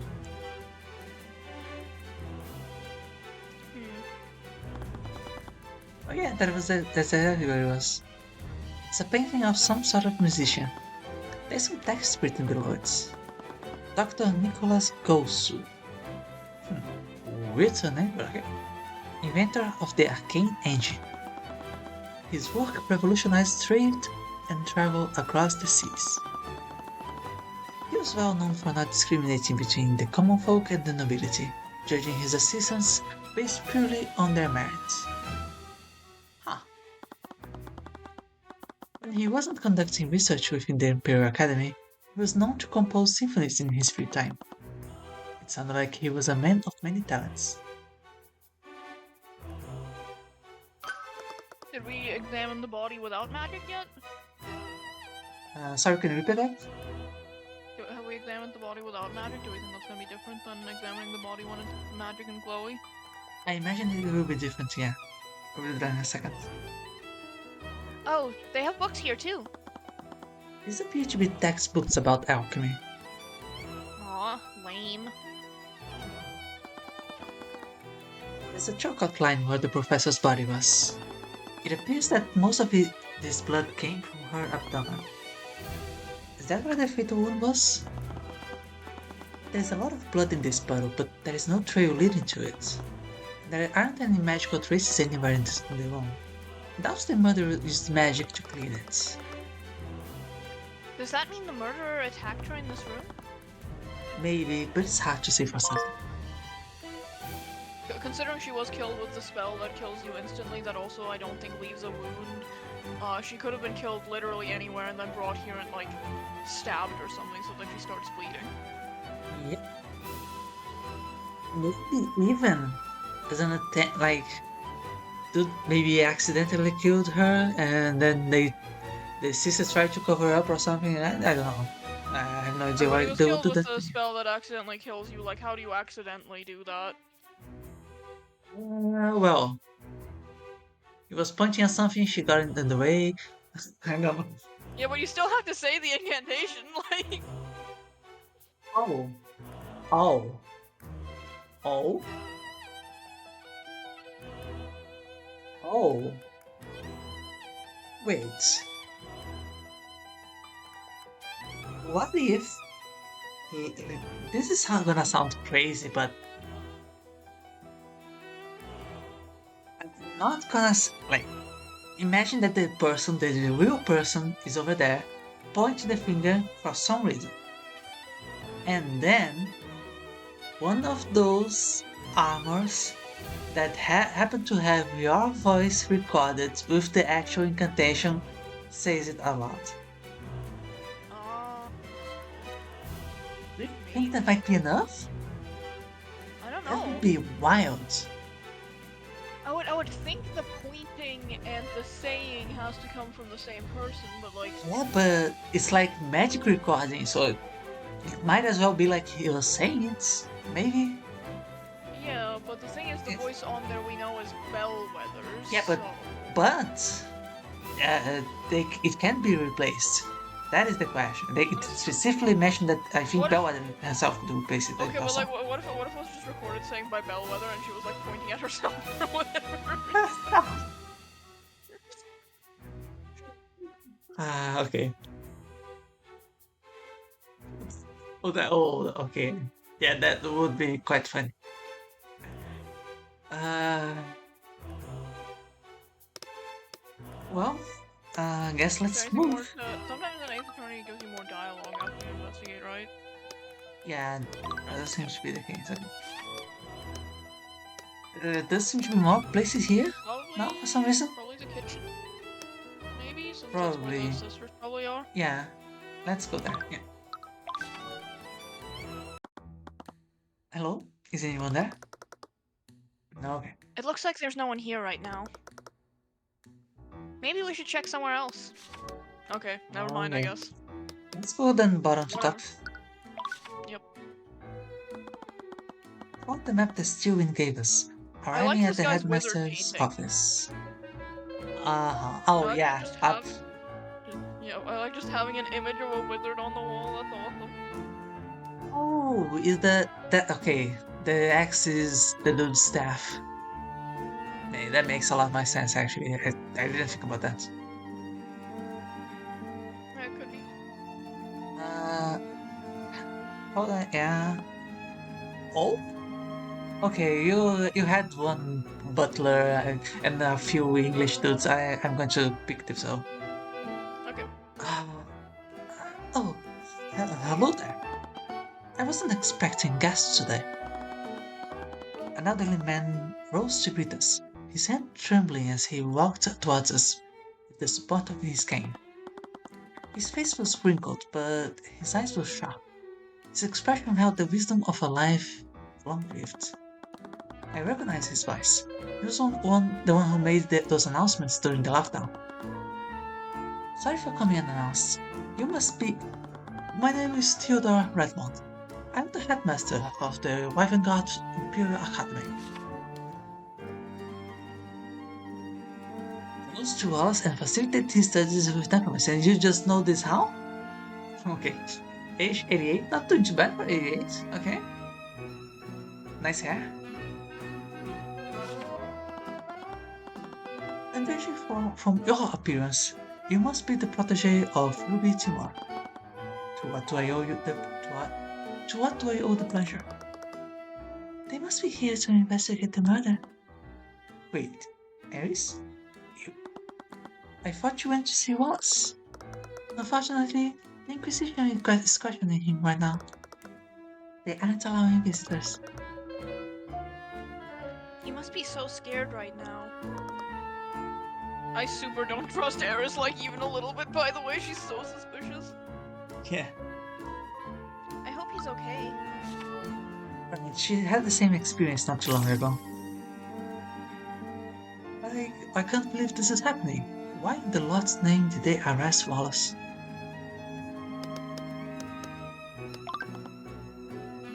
It's terrible. To think that one of my prized students would be accused of murder.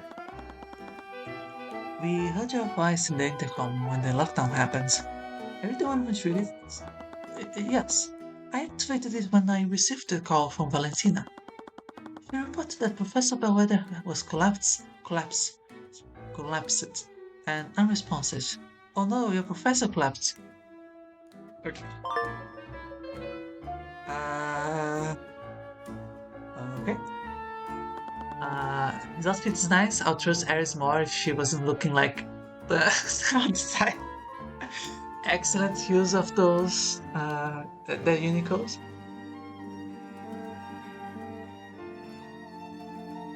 How does the lockdown system work? It's an artificial network that's built into the walls of the entire academy. In the event of an emergency, you can activate it using this stone. The headmaster pulled out a glowing stone from his desk to hear the hum of magical energy emanating from it. Once activated, the system creates magical barriers throughout the building.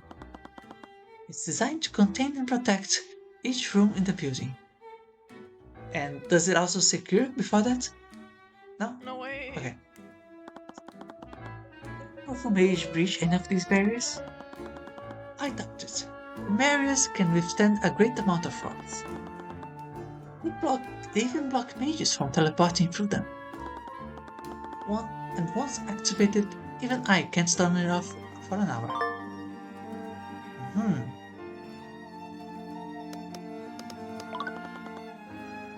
Tell me about Wallace. Earlier you said that he was one of your prized students. We also heard that he's a necromancer. Just need to understand if that's really true. Hmm, you are correct. Young Wallace is a necromancer. What? But why would he study something like that? Necromancy is probably one of the most dangerous and most scrutinized schools of magic. Its image has been tainted by myths of dark wizards raising armies of the undead. However, I would feel like that it would make his doesn't image better actually because that sounds cool as hell. absolutely, yeah. It doesn't just control the forces of death. It can also control the forces of life. Forces of life? The truth is that healing magic is also classifying as necromancy. Oh. Most healers don't care to admit it because of the stigma it has, but that's why Wallace is studying it. He wants to become a doctor. But there are plenty of mages who know healing magic. Why is Wallace being singled out? For years, he's been studying necromancy beyond the basic healing spells. He believes that high-level necromancy could revolutionize modern medicine. Unfortunately, many among the faculty don't see it that way. Wallace doesn't hail from any of the noble houses. He was abandoned by his parents at an orphanage, presumably to avoid a scandal. He's like me. For real. You know, he's just like me for real, for real. Many of the faculty fear that he will use his knowledge to raise armies of undead, just like the necromancer's infection. The Imperial Academy isn't even permitted to teach it to its students beyond basic healing magic. Then why did you allow him to study it?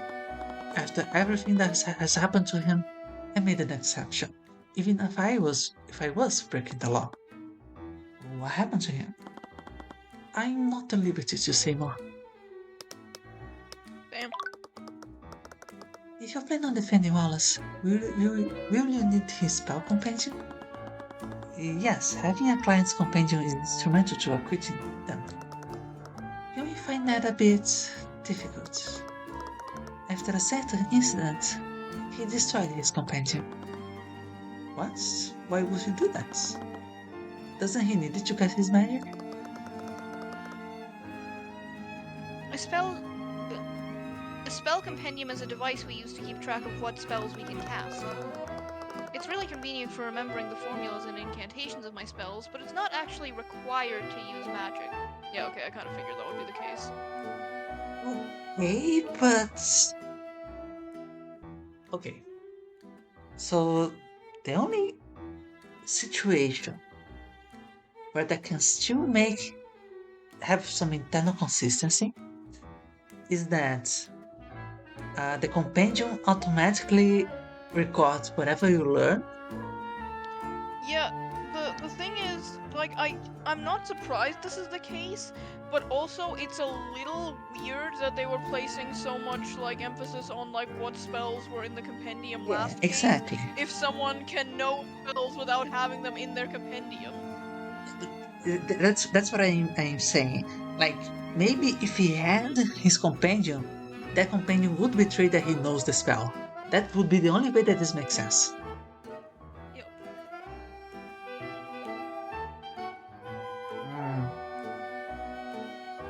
I don't know.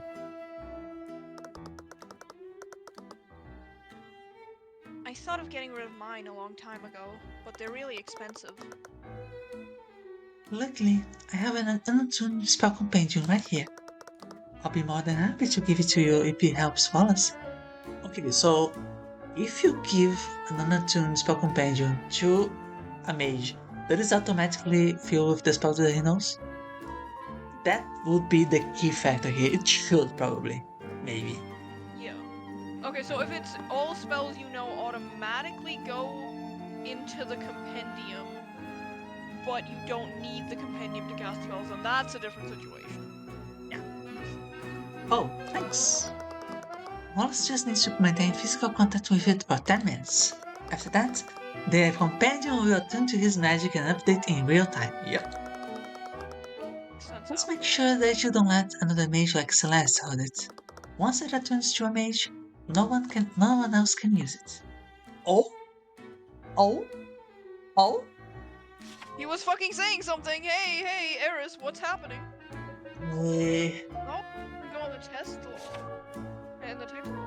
I think he said something like, wait, then how did he? And then got cut off. I did not catch and did not think to look at the stream delay. Wonderful. I just hope you can persuade Wallace to attune to it. Oh, fucking hell. So, I can't read the Umineko reference because you haven't read Umineko.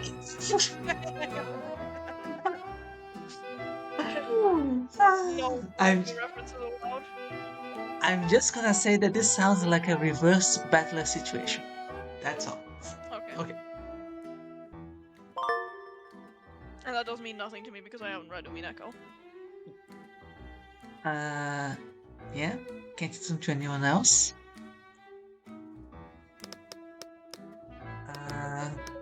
Oh. What can you tell me about Catherine Bellwether?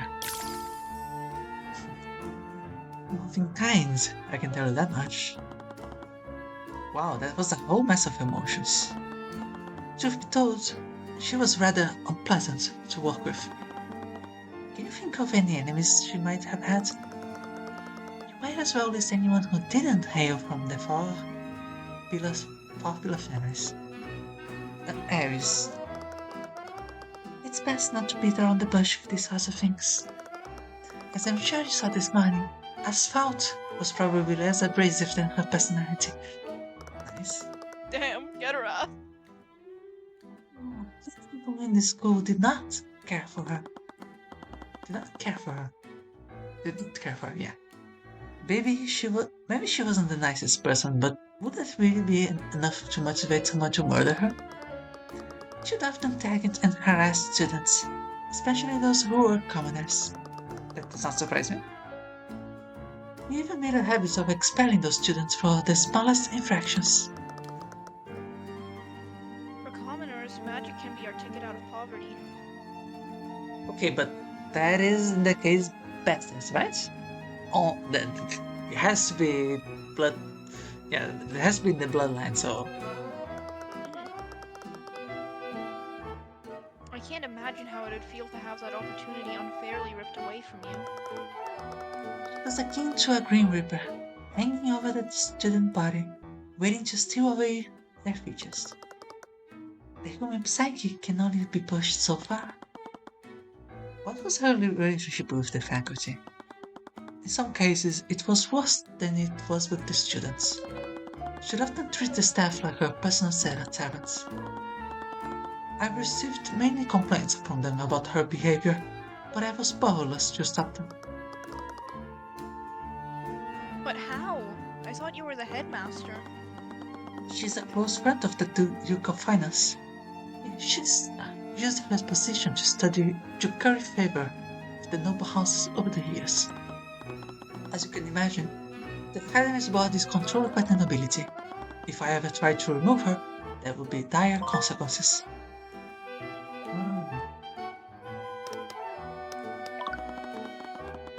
I heard you had a meeting scheduled with Professor Bellwether this morning.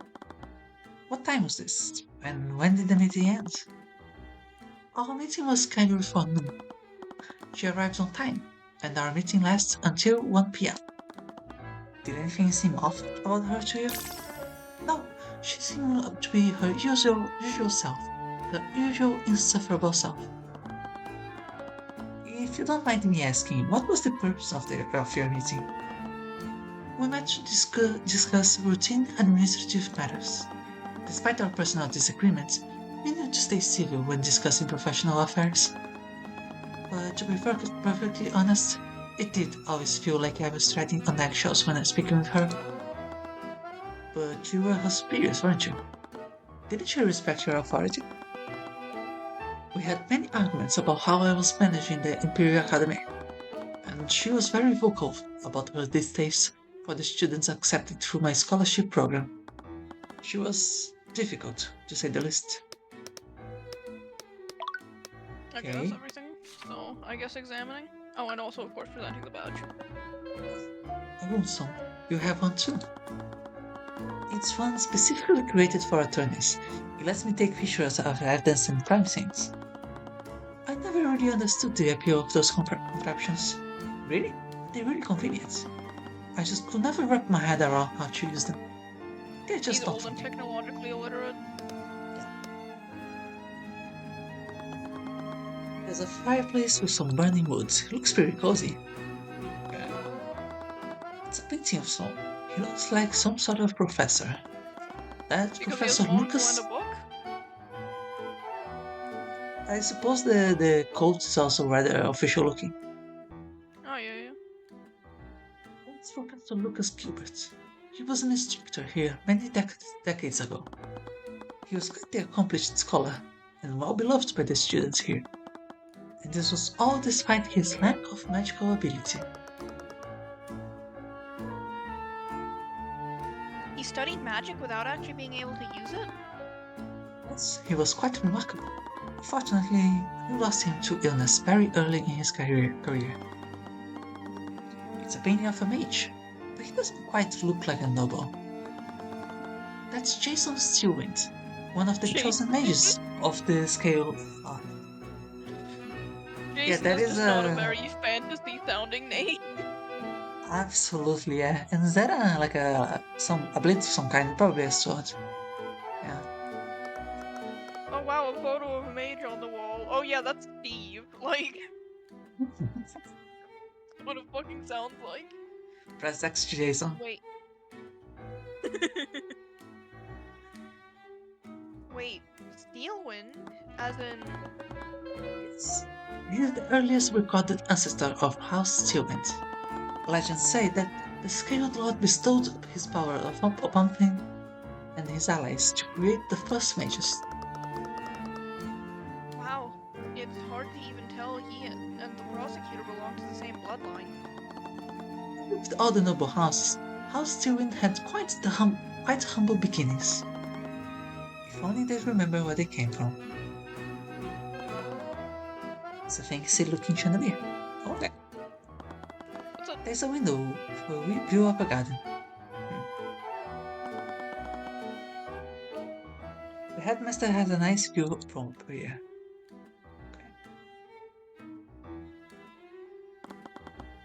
It's a small table for guests. Is that wine? No, actually, it's just apple juice. Most of my guests are students after all. Apple juice? I recall that being rather, like, yellow colored. Okay. Yeah, like, I I didn't guess go the with grape. bottles are like an opaque brown rather than having brown liquid inside. Possibly. Have we Oh, detected magic yet? I think that's all. We're not detect. Do we detect magic Oh, when we investigate? right. Superior Arcanum. Probably not gonna be anything, but yeah. But it's worth a shot anyways. Yeah, there wasn't any. I completely forgot about it. Okay, surely this Okay. time the kitchen will be Ha- there. But probably we need to go to the dungeons. Yeah, we went to all of these. Let's see if we can get So that the. we can see if we can give Wallace the book. Okay, I No. guess not. Yeah, I'm just going to skip over this. Yeah, this should be fine. Inquisition's probably questioning him. We should come back later. Blah blah blah. Yeah. And Surely fire. this time they'll be in the kitchen. Let's check the fire just for us. Oh, we were there. Okay, never mind. Kitchen. Hello? Is anyone there? You right there? Be right there. Oh, I think this is Valentina. I'm pretty sure this is a Valentina Yeah. sprite. Yeah. Sorry, but the cafeteria is closed right now. Actually, we're here to investigate what happened to Catherine Bellwether. We heard that two members of the kitchen staff discovered the body. Her posture tensed at the mention of Bellwether. Oh, that would be me. I'm Valentina. Okay. He was the head chef of the kitchen. She was close to my age. I knew how big nobles were, and I'd imagined that their children would be worse. If her cooking fit their standards, that was impressive in and of itself. What about your sister? Do you know where she is right now? How about you get us her statement too? Oh, she's somewhere else on campus right now. If you're with those knights, we've already told them everything we know. Oh, oh. Wait. I have a feeling that we are not going to see these two sisters together for quite some time. And then he will, this person, whoever, which one of them she is, that will be Valerie. And considering that there were traces of illusion magic on the body, what could that mean? Don't even worry about it. Alright, if you It say so. could mean nothing. No. Okay. Actually, we're investigating separately from them. I wanted to ask you some questions about what you saw. Sure. I'm going to have to remember. There were so many details. What was that just now? Oh, was she given instructions of what to It's remember? normal. She's so Okay. normal. Tell us what happened when you and your sister discovered the body. Right. My sister and I were heading to the west exit. We saw the professor in a nearby classroom. She was lying on the floor in a pool of blood. It really scared me, seeing her like that. I used an emergency communication device to call for help. While I was doing that, my sister tried to wake her up. That is what happened. That is technically what happened, but we're not going to talk about the thing that we are meeting obviously here. Okay. That is what happened is a concerning thing to have to clarify mentally. Was the professor still alive? I don't know, but she wasn't breathing and she didn't have a pulse. So I guess no. She was less tense, which might imply that she was telling the truth. It's possible the attack happened well before they discovered the body. What do you think? What do you know about the suspect in this case? His name is Wallace Nightgrave. He's a student here. He's that scary necromancer, right? The one that makes zombies? Those are just rumors. He must be a doctor. But he studies necromancy! I actually gotten to know him. No, but I've heard the rumors. He's always hanging around the cemetery. I'm sure he's just biding his time, waiting for his chance to raise an army. It only helps that people thought of him that way. I still wasn't sure what to make of all of this. Can you tell me about Catherine Bellwether? Nothing good if that's what you're looking for. Yet another set of negative emotions. Just tell us the truth. I don't think we've talked to anyone who had anything nice to say about her. I see Leas is gaming. I saw that pop up on the stream and on my computer. Double notification. Oh, yeah, I think because of the way that it is being captured, you see it from the Discord share, but the Steam doesn't actually see it. That's funny. Okay. That is very funny. Yeah, she was a horrible person. She was really terrible to everyone. Did that include the academy staff? She always treated us like her personal servants.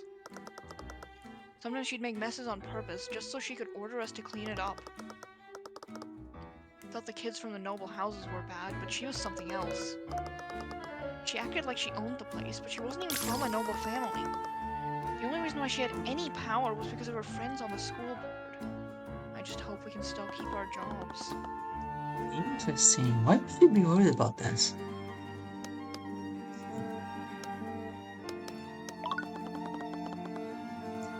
Did you ever feel like your job was at risk because of the weather? Why would you say that? It was just a hunch. Yeah, well, you're wrong. I, for one, plan to work here until the day I die. Absolutely the sprite of someone who's absolutely telling the truth, yeah. She's so normal. Don't worry about it. I love this sprite. Actually, it's very good. That's clearly lying, but maybe it would be best to keep that to myself for now. Okay, what do you think of this? Gotta present the badge. Scaled Lord, he's got a thing! It's an attorney's runestone. It proves that I'm a certified attorney. It's fitted with artificially. I can use it to take pictures of evidence and crime scenes. Pictures?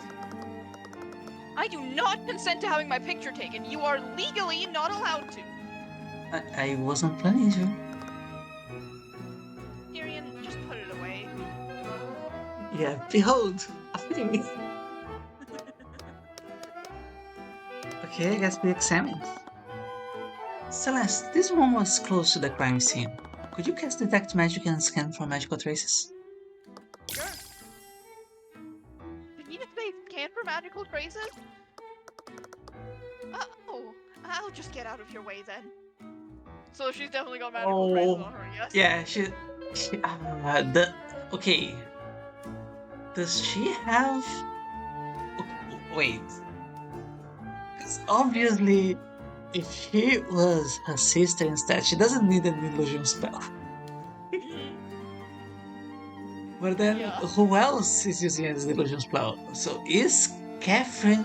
No, wait, no. No, the thoughts were real. Okay, never mind. I don't know what to think about that. Before we could even acknowledge her, Valentina broke out into a sprint and fled from the kitchen.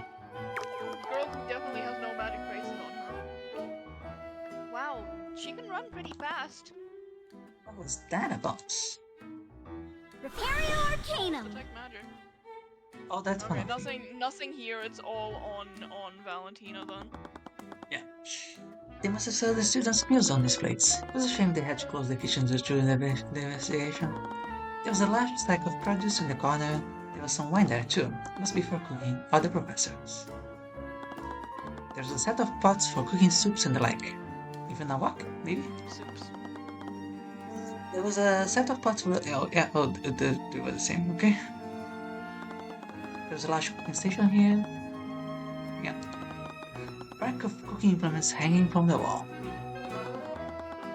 Several commonly used ingredients were close to the cooking area. Ooh, it's a plate of bread. They probably served these as sides to the entries. Don't get any ideas, Tyrion. What? Remember when we went to that fancy restaurant? You just kept ordering breadsticks and butter. The bread is free. I might as well take advantage of it. You know, eating that many carbs isn't good for you. It's not as if I'm gaining any weight. That is true. He's still a twink. Weird. I've never had that problem either. They got that anime metabolism. Maybe. There's a barrel full of some sort of drink. I wonder. It's probably not lotus juice, Celeste. That was a cute pot. Yeah, that's all for here. I suppose we're back to, It is I don't... Oh, wait. like almost. Yeah, Like no. just finished with that area, so it might be a good stopping point. Okay, let's maybe try to get through these conversations here, and then the game will probably move to another stage where it's more linear, and then we'll pause and stop there. Okay. Valentina again. She was speaking to someone in a blue-collared uniform. I only met her briefly in the kitchen, though. This is Valerie. The blue collar uniform, it looked like pajamas to me. Yeah. But there was something different about her posture. And then there was the man in the uniform, could he be the custodian that she mentioned? I don't think that is Valentina. That looked like a Valerie sprite if she was facing the other way. Yeah, that was what I was trying to say. Yeah. Notice that she was slouched over. He barely looks awake. Even while speaking to Valentina, no, he was sweeping the floor. However, his movements looked robotic. He was just going through the motions without any awareness. Question mark, okay. Yeah, that's a question Uh, mark. Yeah, no, this is definitely Jean, Valerie. I know you're tired, but we really need you to fix the plumbing in the kitchen sinks. What was the name for the night? Wait. Someone just died. Can't we take the day off for once? I'm sorry, but Valentina and I still need to cook for the students. Wait. Yeah. Why was Valentina suddenly speaking in the third person? Oh, hello. Valentina. Oh, you. Valentina? Oh, my apologies. I'm not Valentina. I'm her sister, Valerie.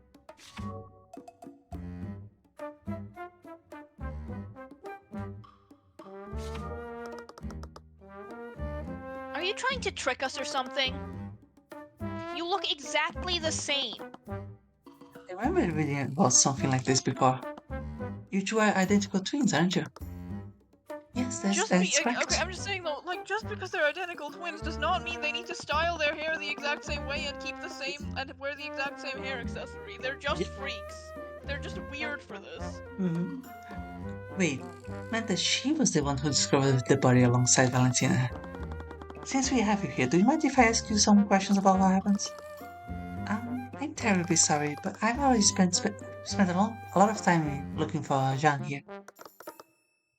I'm really behind on my work, but Jean was also nearby when we discovered the body.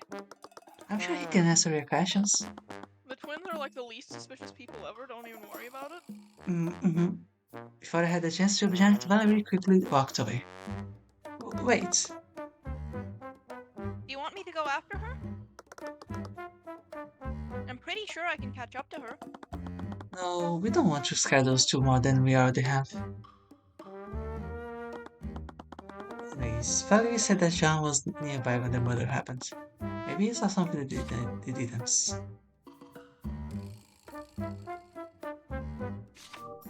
Okay, actually, Jean, was it? Do you mind if we ask some questions about what happened? Really? Well, whatever. At least I have an excuse to take a break now. I wasn't expecting to be talking to more people, actually. For some reason. Yeah, let's stop the stream here for today. That seems like a decent spot. Okay, let's see if there's anybody to raid right now. Their shoulder Um, pads are different shapes. I'll have to look into that next time we play and see if there's I actually a difference. okay, I don't have anybody to raid. Uh, do we have any I don't think. suggestions? No. Mm, Joe Hills is live, like from Hermitcraft. Okay, sure. What is the username? Literally just Joe Hills. Does that sound like a does that look like the right picture? Uh, looks like the correct username. Okay. Let me just go to the channel.